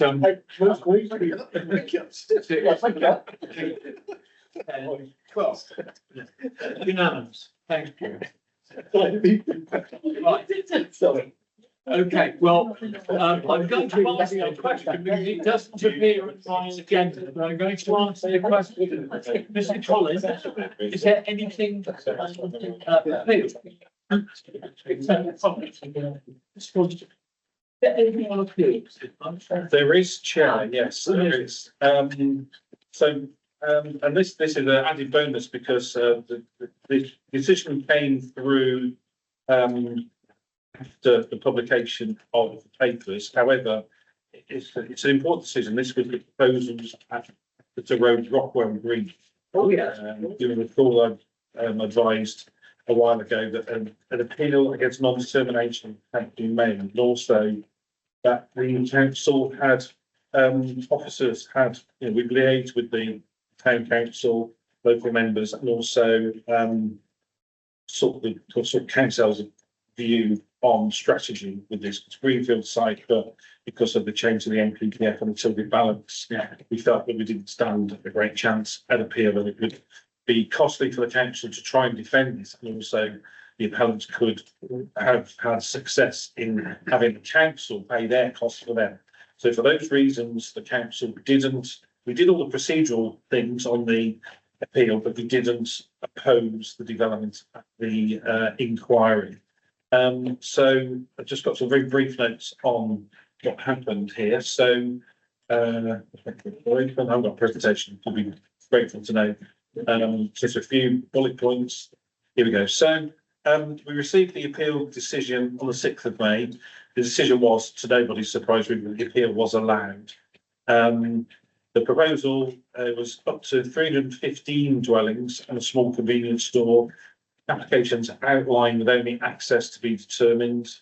There was a one-day public inquiry held on the 11th of March at Dean House, and a number of local stakeholders did come to that inquiry and made representations to the inspector. The key issue was the National Planning Policy Framework and the tilted balance, now that the council across all of its areas actually cannot demonstrate 5-year housing land supply. In the run-up to the inquiry, we agreed with the developers that within the West area, we only have a land supply of 3.12 years, which is less than we had hoped for, but that's what we could demonstrate at the inquiry. But the inspector had a look at all the issues, flood risk, as talked about on the first item here today, local highway conditions, impacts on the character and appearance of the locality, and of course nutrient neutrality was within that area. The inspector considered that a flood risk assessment had been carried out, and there was a draft strategy for surface water along the lines discussed here today and other items. The inspector felt there was no unacceptable risk of flooding as a result of the proposal. In fact, there's going to be a betterment. The access proposals onto the Exeter Road were acceptable and would not in themselves lead to unacceptable highway conditions. The inspector felt that there was medium-term harm to the character of the area by building on a greenfield site, for obvious really, but this would be reduced over time with a well-designed scheme, and the harm overall would be moderate at worst. The inspector looked at the phosphate mitigation proposed, found it to be acceptable. It's a combination of not using those fields for arable crop production, and also within the development itself, there would be sustainable urban drainage solution to provide attenuation for phosphates.